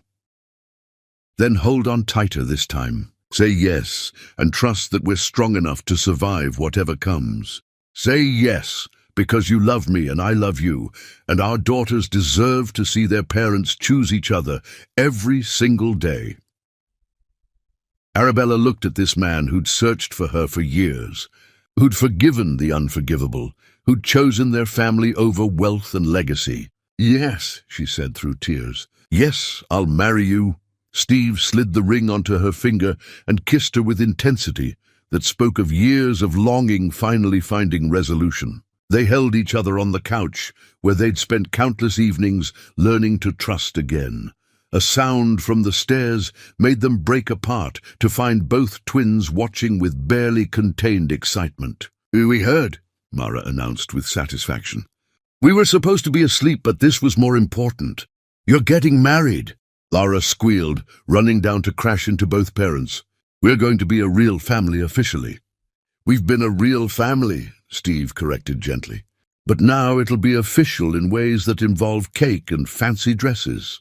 The twins bounced with excitement, and Arabella caught Steve's eye over Mara's head with a look that said everything words couldn't capture. They'd survived betrayal and loss, and years apart, they'd fought their way back to each other through anger and fear and hard-won forgiveness. Planning the wedding became a family affair, with Mara and Lara offering opinions on every detail.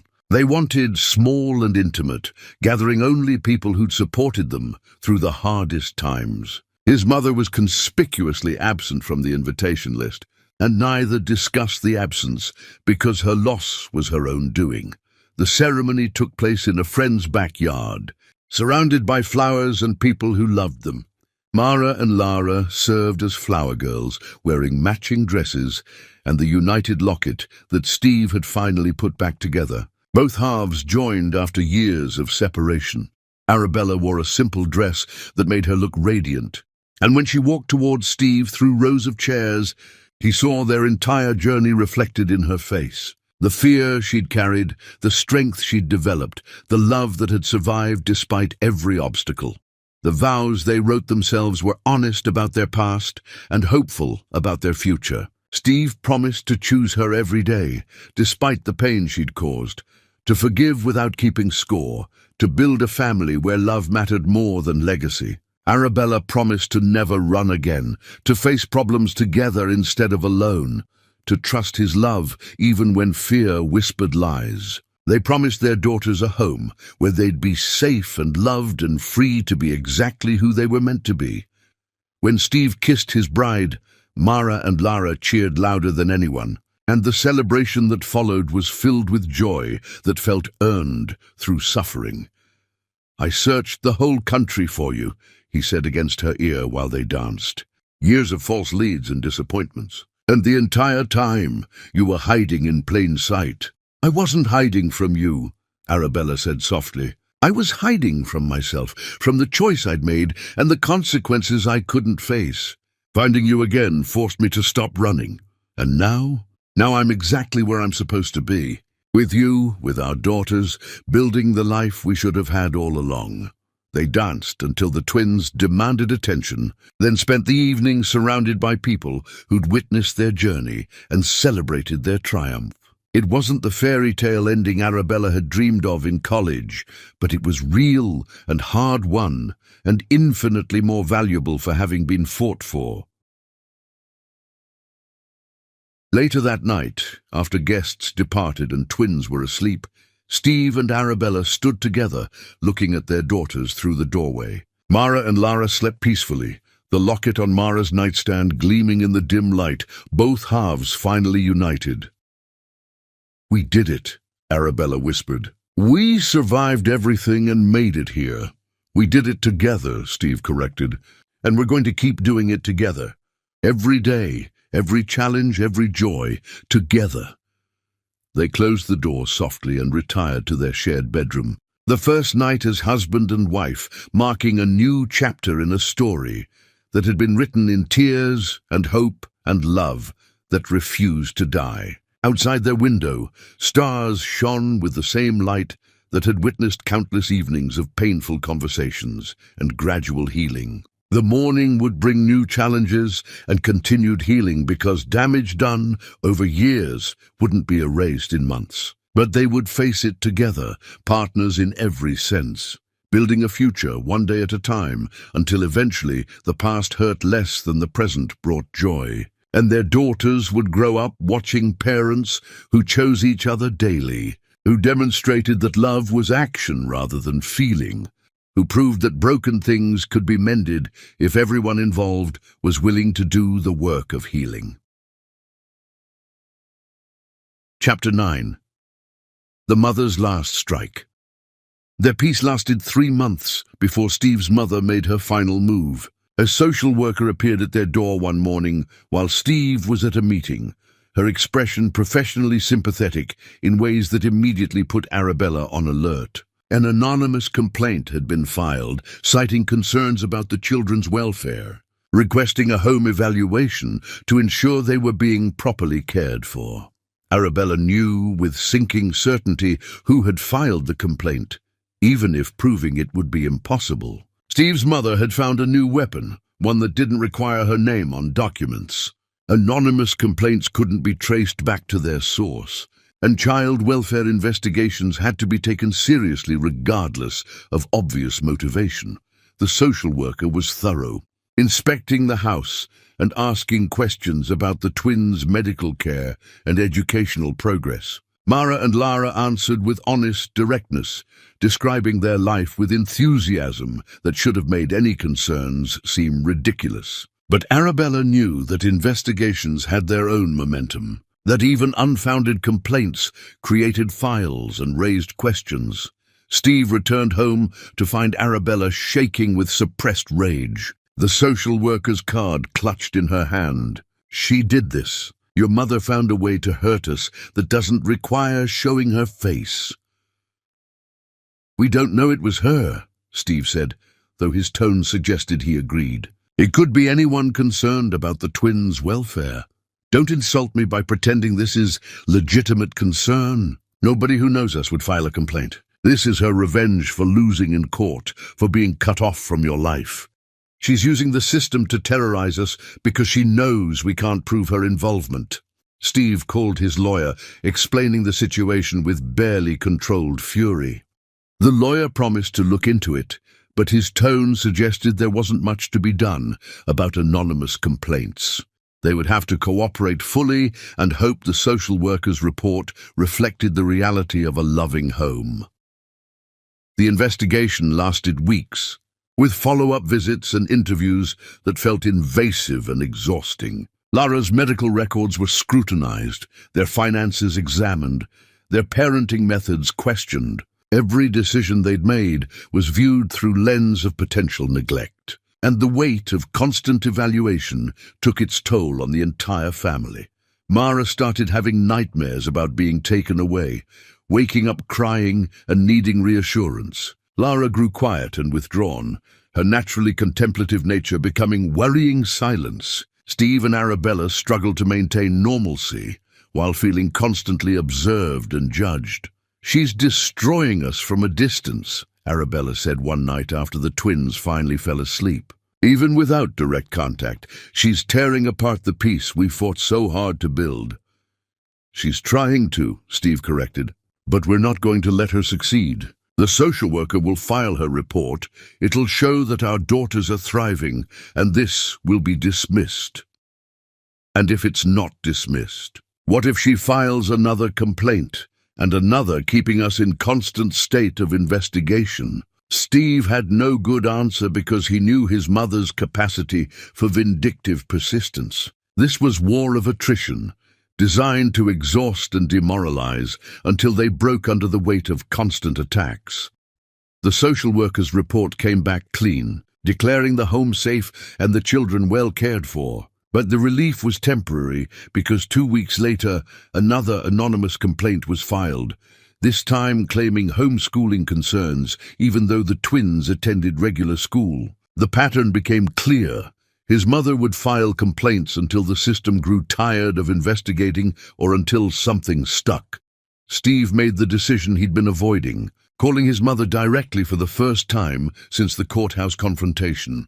She answered with cold satisfaction, clearly expecting this capitulation. "Have you come to your senses?" she asked without preamble. "I'm calling to give you one chance to stop this harassment. Stop filing complaints, stop trying to destroy our family, and I'll consider allowing supervised visitation with your granddaughters." His mother's laugh was harsh. "You think you're in position to negotiate? I will continue making your life miserable until you admit that keeping those children from appropriate family influence is damaging them." "You'll never have custody," Steve said with finality. "But you will face consequences if you continue. I've hired investigators to trace the complaints back to you, and when we have proof, I'll file charges for malicious reporting. You'll be the one dealing with legal consequences, not us." "You can't prove anything," his mother said, but her voice held less certainty. "Everything can be traced if you know where to look and have resources to follow the trail. I may not have your money anymore, but I have enough to destroy you if you force my hand. This is your only warning. Stop attacking my family, or face the full force of what I'm willing to do to protect them." He ended the call before she could respond, his hands shaking with suppressed fury. Arabella watched from the doorway with an expression that combined fear and pride. "Will she stop? I don't know. But I meant what I said. If she continues this, I'll dedicate every resource I have to proving her involvement and making sure she faces consequences."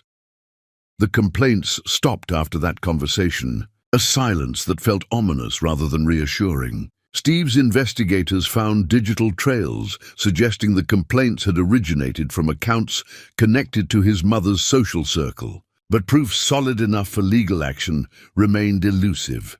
They lived with the knowledge that this peace was conditional, that his mother was only one vindictive impulse away from renewing her campaign. But Arabella refused to let that fear control their lives. "She's already taken years from us," Arabella said firmly. "I'm not giving her power over our present and future too. We live our lives, we love our daughters, we build something so strong that her attacks can't shake its foundation."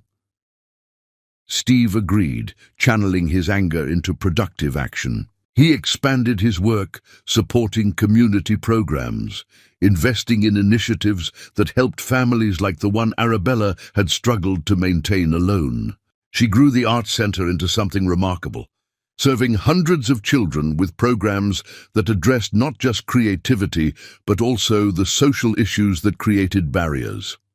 Mara and Lara thrived despite the disruptions, their resilience testament to the security their parents had worked to provide.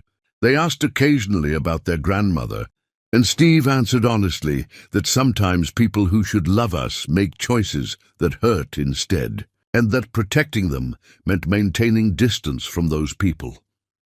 The twins seemed to accept this explanation with the flexibility of children who trusted their parents to make good decisions. They focused on the family they had rather than the one they were missing, and their contentment proved that love and stability mattered more than complex extended family relationships. One evening, while reviewing the social worker's final report that officially closed all investigations, Arabella found herself crying with relief she hadn't allowed herself to feel during the ordeal. Steve found her in their bedroom, holding the letter that declared their family officially free from scrutiny.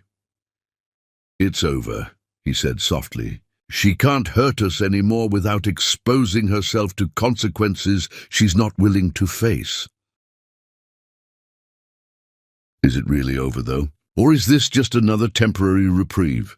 It's over because we're not going to live in fear of what she might do. We're going to live our lives fully, trusting that we've built something strong enough to withstand whatever comes. And if she tries again, we'll handle it together like we've handled everything else." Arabella nodded against his chest, letting his certainty calm her residual anxiety. They'd survived his mother's worst attacks and emerged stronger, their family intact and their love proven through trial by fire. Whatever came next would be faced from a position of strength rather than vulnerability. The locket sat on their mantle now, both halves united and displayed as reminder of their journey. The photographs inside had faded slightly with time, but the meaning remained sharp. Love that survived separation, trust rebuilt after betrayal, family forged from broken pieces. It was their story told in gold and old photographs. Proof that some things were strong enough to survive even determined attempts at destruction. And as Steve and Arabella stood together looking at that symbol of their survival, they both understood with perfect clarity that his mother's final strike had failed, not because they'd defeated her, but because she'd underestimated what they'd become through suffering. They were no longer the scared young people she'd manipulated years ago. They were parents fighting for their children, partners supporting each other, survivors who'd learned that love was strongest when it had been tested and refused to break. Whatever challenges tomorrow brought would be faced together, with the certainty that nothing could destroy what they'd built through determination and refusal to surrender to fear. And their daughters would grow up witnessing that strength, learning that family meant choosing each other daily and protecting what mattered, regardless of cost. Chapter 10. The Family Forged from Fire. 3 years had passed since the courthouse victory, and Steve stood in the doorway of the arts center, watching Arabella teach a room full of children with the same passionate engagement that had captivated him a decade ago. The center had grown into something remarkable, occupying an entire building now, with programs that served over 500 children annually. Her dream had expanded beyond anything she'd imagined during those poverty years. Mara and Lara sat in the front row, listening to their mother explain color theory with rapt attention, despite having heard these lessons countless times. They were different now, confident in ways that came from growing up secure and loved. Lara's heart condition was managed through medication and regular checkups, her strength fully returned. Mara had channeled her boldness into leadership, organizing other children and advocating for causes she believed in with fierce determination. Steve's phone buzzed with an unexpected message from his mother's lawyer. She was hosting her annual charity gala that evening and demanding, really, that he attend. The message included a thinly veiled threat about making public statements regarding his choices if he refused to appear. Steve stared at the message and made a decision that had been years in the making. "I need to go somewhere tonight," he told Arabella when she finished her class. "My mother's charity gala. She's threatening to cause problems if I don't show up, and I think it's time we ended this once and for all." "We?" Arabella's eyes widened. "Steve, I can't go to that. Your mother's friends, her entire social circle. That's exactly why you're coming," Steve interrupted gently. "And we're bringing Mara and Lara. It's time everyone in that world sees exactly what my mother tried to destroy, and what we built despite her." The gala was exactly what Steve expected: cold elegance designed to impress, filled with people who measured worth in wealth and connections. His mother held court in the center of the ballroom, surrounded by admirers who hung on her every word. Her face drained of color when Steve walked in with Arabella on one arm and their daughters holding their other hands. "What are you doing here?" his mother hissed when they approached, her smile fixed for the benefit of watching guests. "I invited you alone." "You invited your son," Steve said clearly, his voice carrying to nearby guests who turned to watch the confrontation. "These are my family. My wife Arabella and your granddaughters Mara and Lara, the family you tried to eliminate." His mother's eyes flickered with panic, aware that dozens of her peers were listening. "This is neither the time nor place for family drama. We can discuss this privately." "No," Steve said firmly. "We're done with private discussions where you control the narrative. These people deserve to know who you really are." He pulled out his phone and connected it to the venue's sound system, his investigator having prepared everything in advance. "For years, you've told your friends that I was unstable, that I'd made poor choices, that you were trying to protect me. You painted yourself as a concerned mother, doing what was necessary for her son's well-being." "Stephen, don't do this," his mother said, her voice low and dangerous. "You'll regret. What I regret is not doing this sooner." Steve pressed play, and his mother's voice filled the ballroom, recordings from years ago where she detailed her plans to eliminate Arabella from his life. The audio captured her hiring people to forge documents, to create fake photographs, to stage elaborate scenarios designed to convince Arabella that Steve was engaged to someone else. The ballroom had gone completely silent, hundreds of guests listening as his mother's voice described hiring a voice actor to mimic Steve's speech patterns, creating fake bank records, even paying a woman to pose as his fiancée and confront Arabella outside his apartment building. The cruelty in her tone was unmistakable as she laughed about how easily the scholarship girl had been manipulated. "You did what?" One of his mother's oldest friends stepped forward, her face showing genuine shock. "You hired people to destroy your son's relationship? To keep him from his own children?" "This is taken out of context," his mother stammered, her composure cracking. "I was protecting him from someone who was clearly using him." "I have the receipts," Steve interrupted, his investigator distributing folders to key guests. "Every payment she made to the people she hired, every forged document, every staged encounter. She didn't just manipulate Arabella, she manipulated me. She helped me search for Arabella for years while knowing exactly where she was. She knew about my daughters from the day they were born and kept them secret from me. This wasn't protection, this was control." Another recording played, this one capturing his mother discussing her plans to file anonymous child welfare complaints to harass them after losing the custody battle. Her voice was cold and calculated as she explained how to use the system to terrorize them without leaving evidence that could be traced back to her.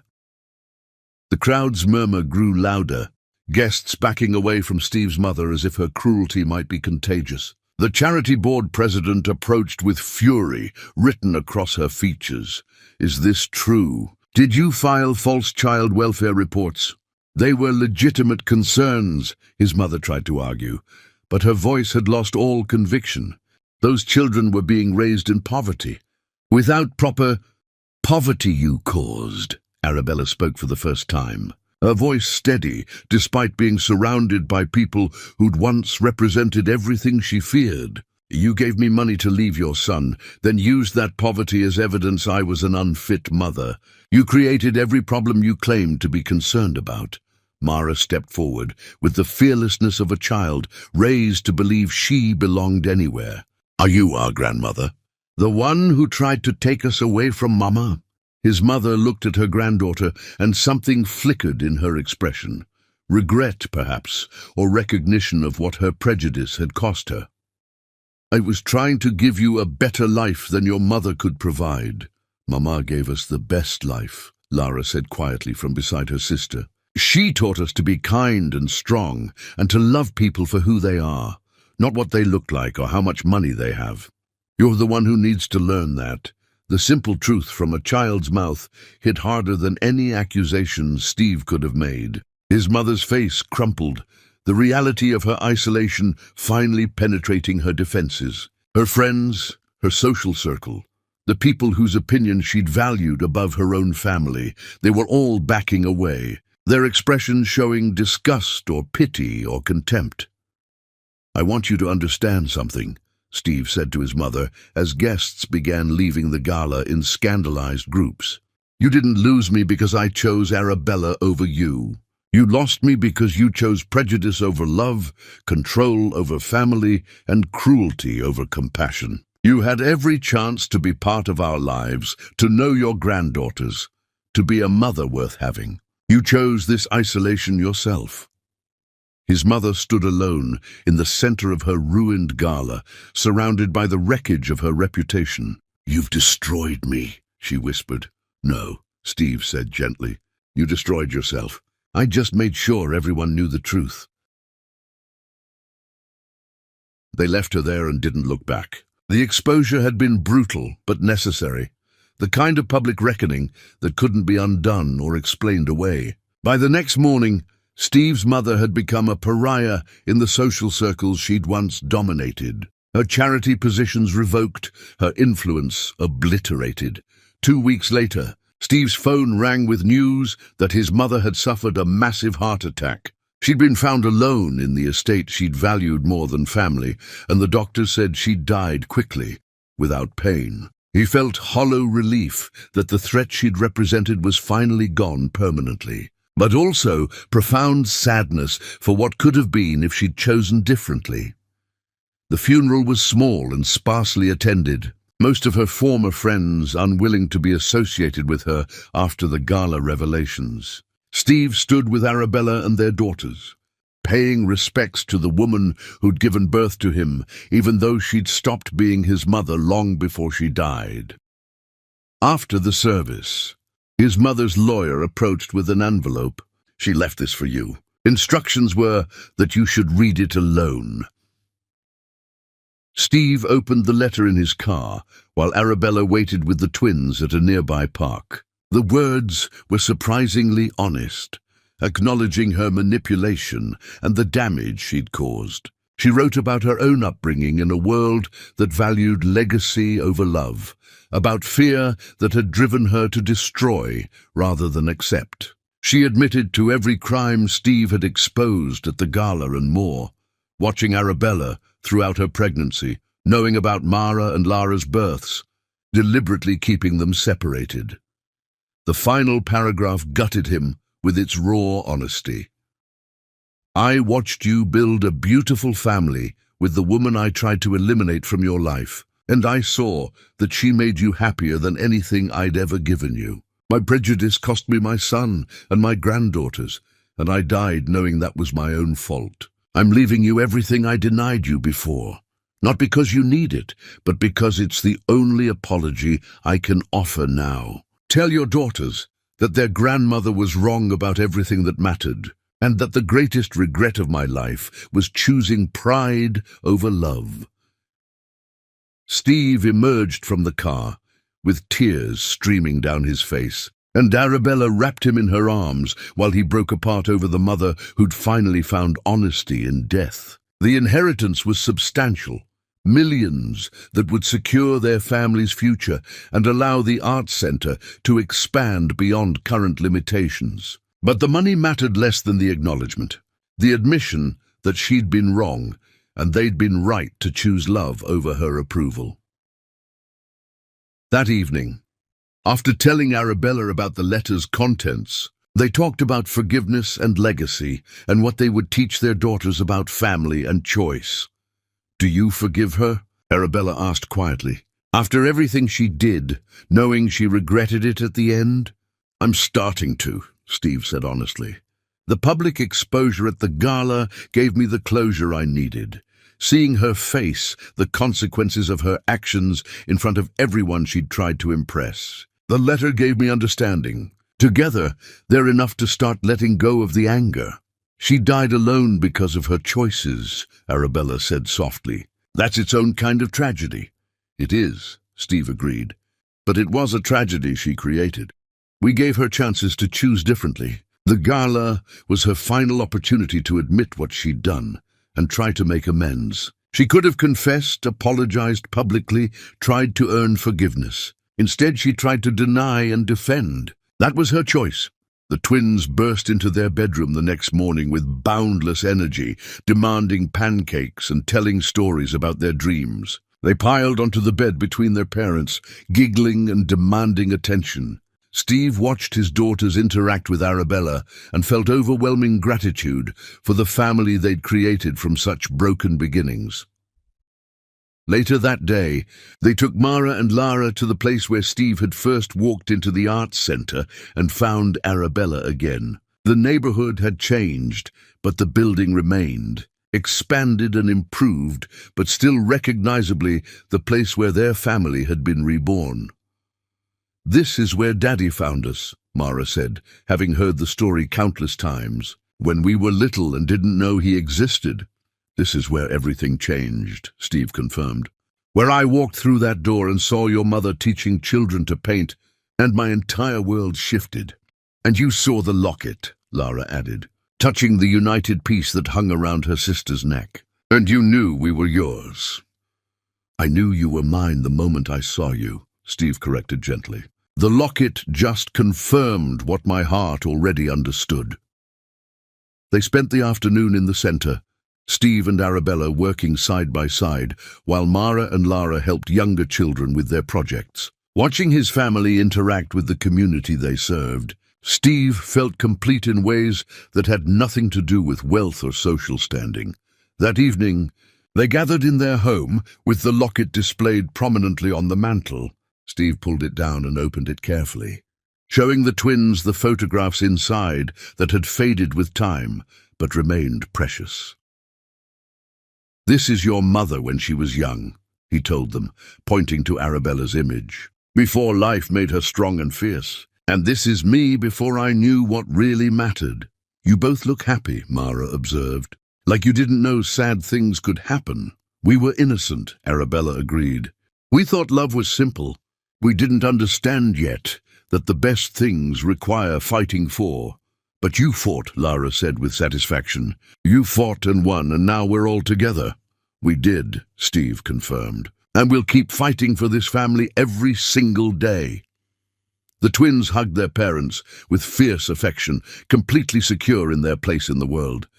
And as Steve held his daughters and his wife, he thought about the years he'd spent searching and the moment he'd finally found what he'd been looking for all along.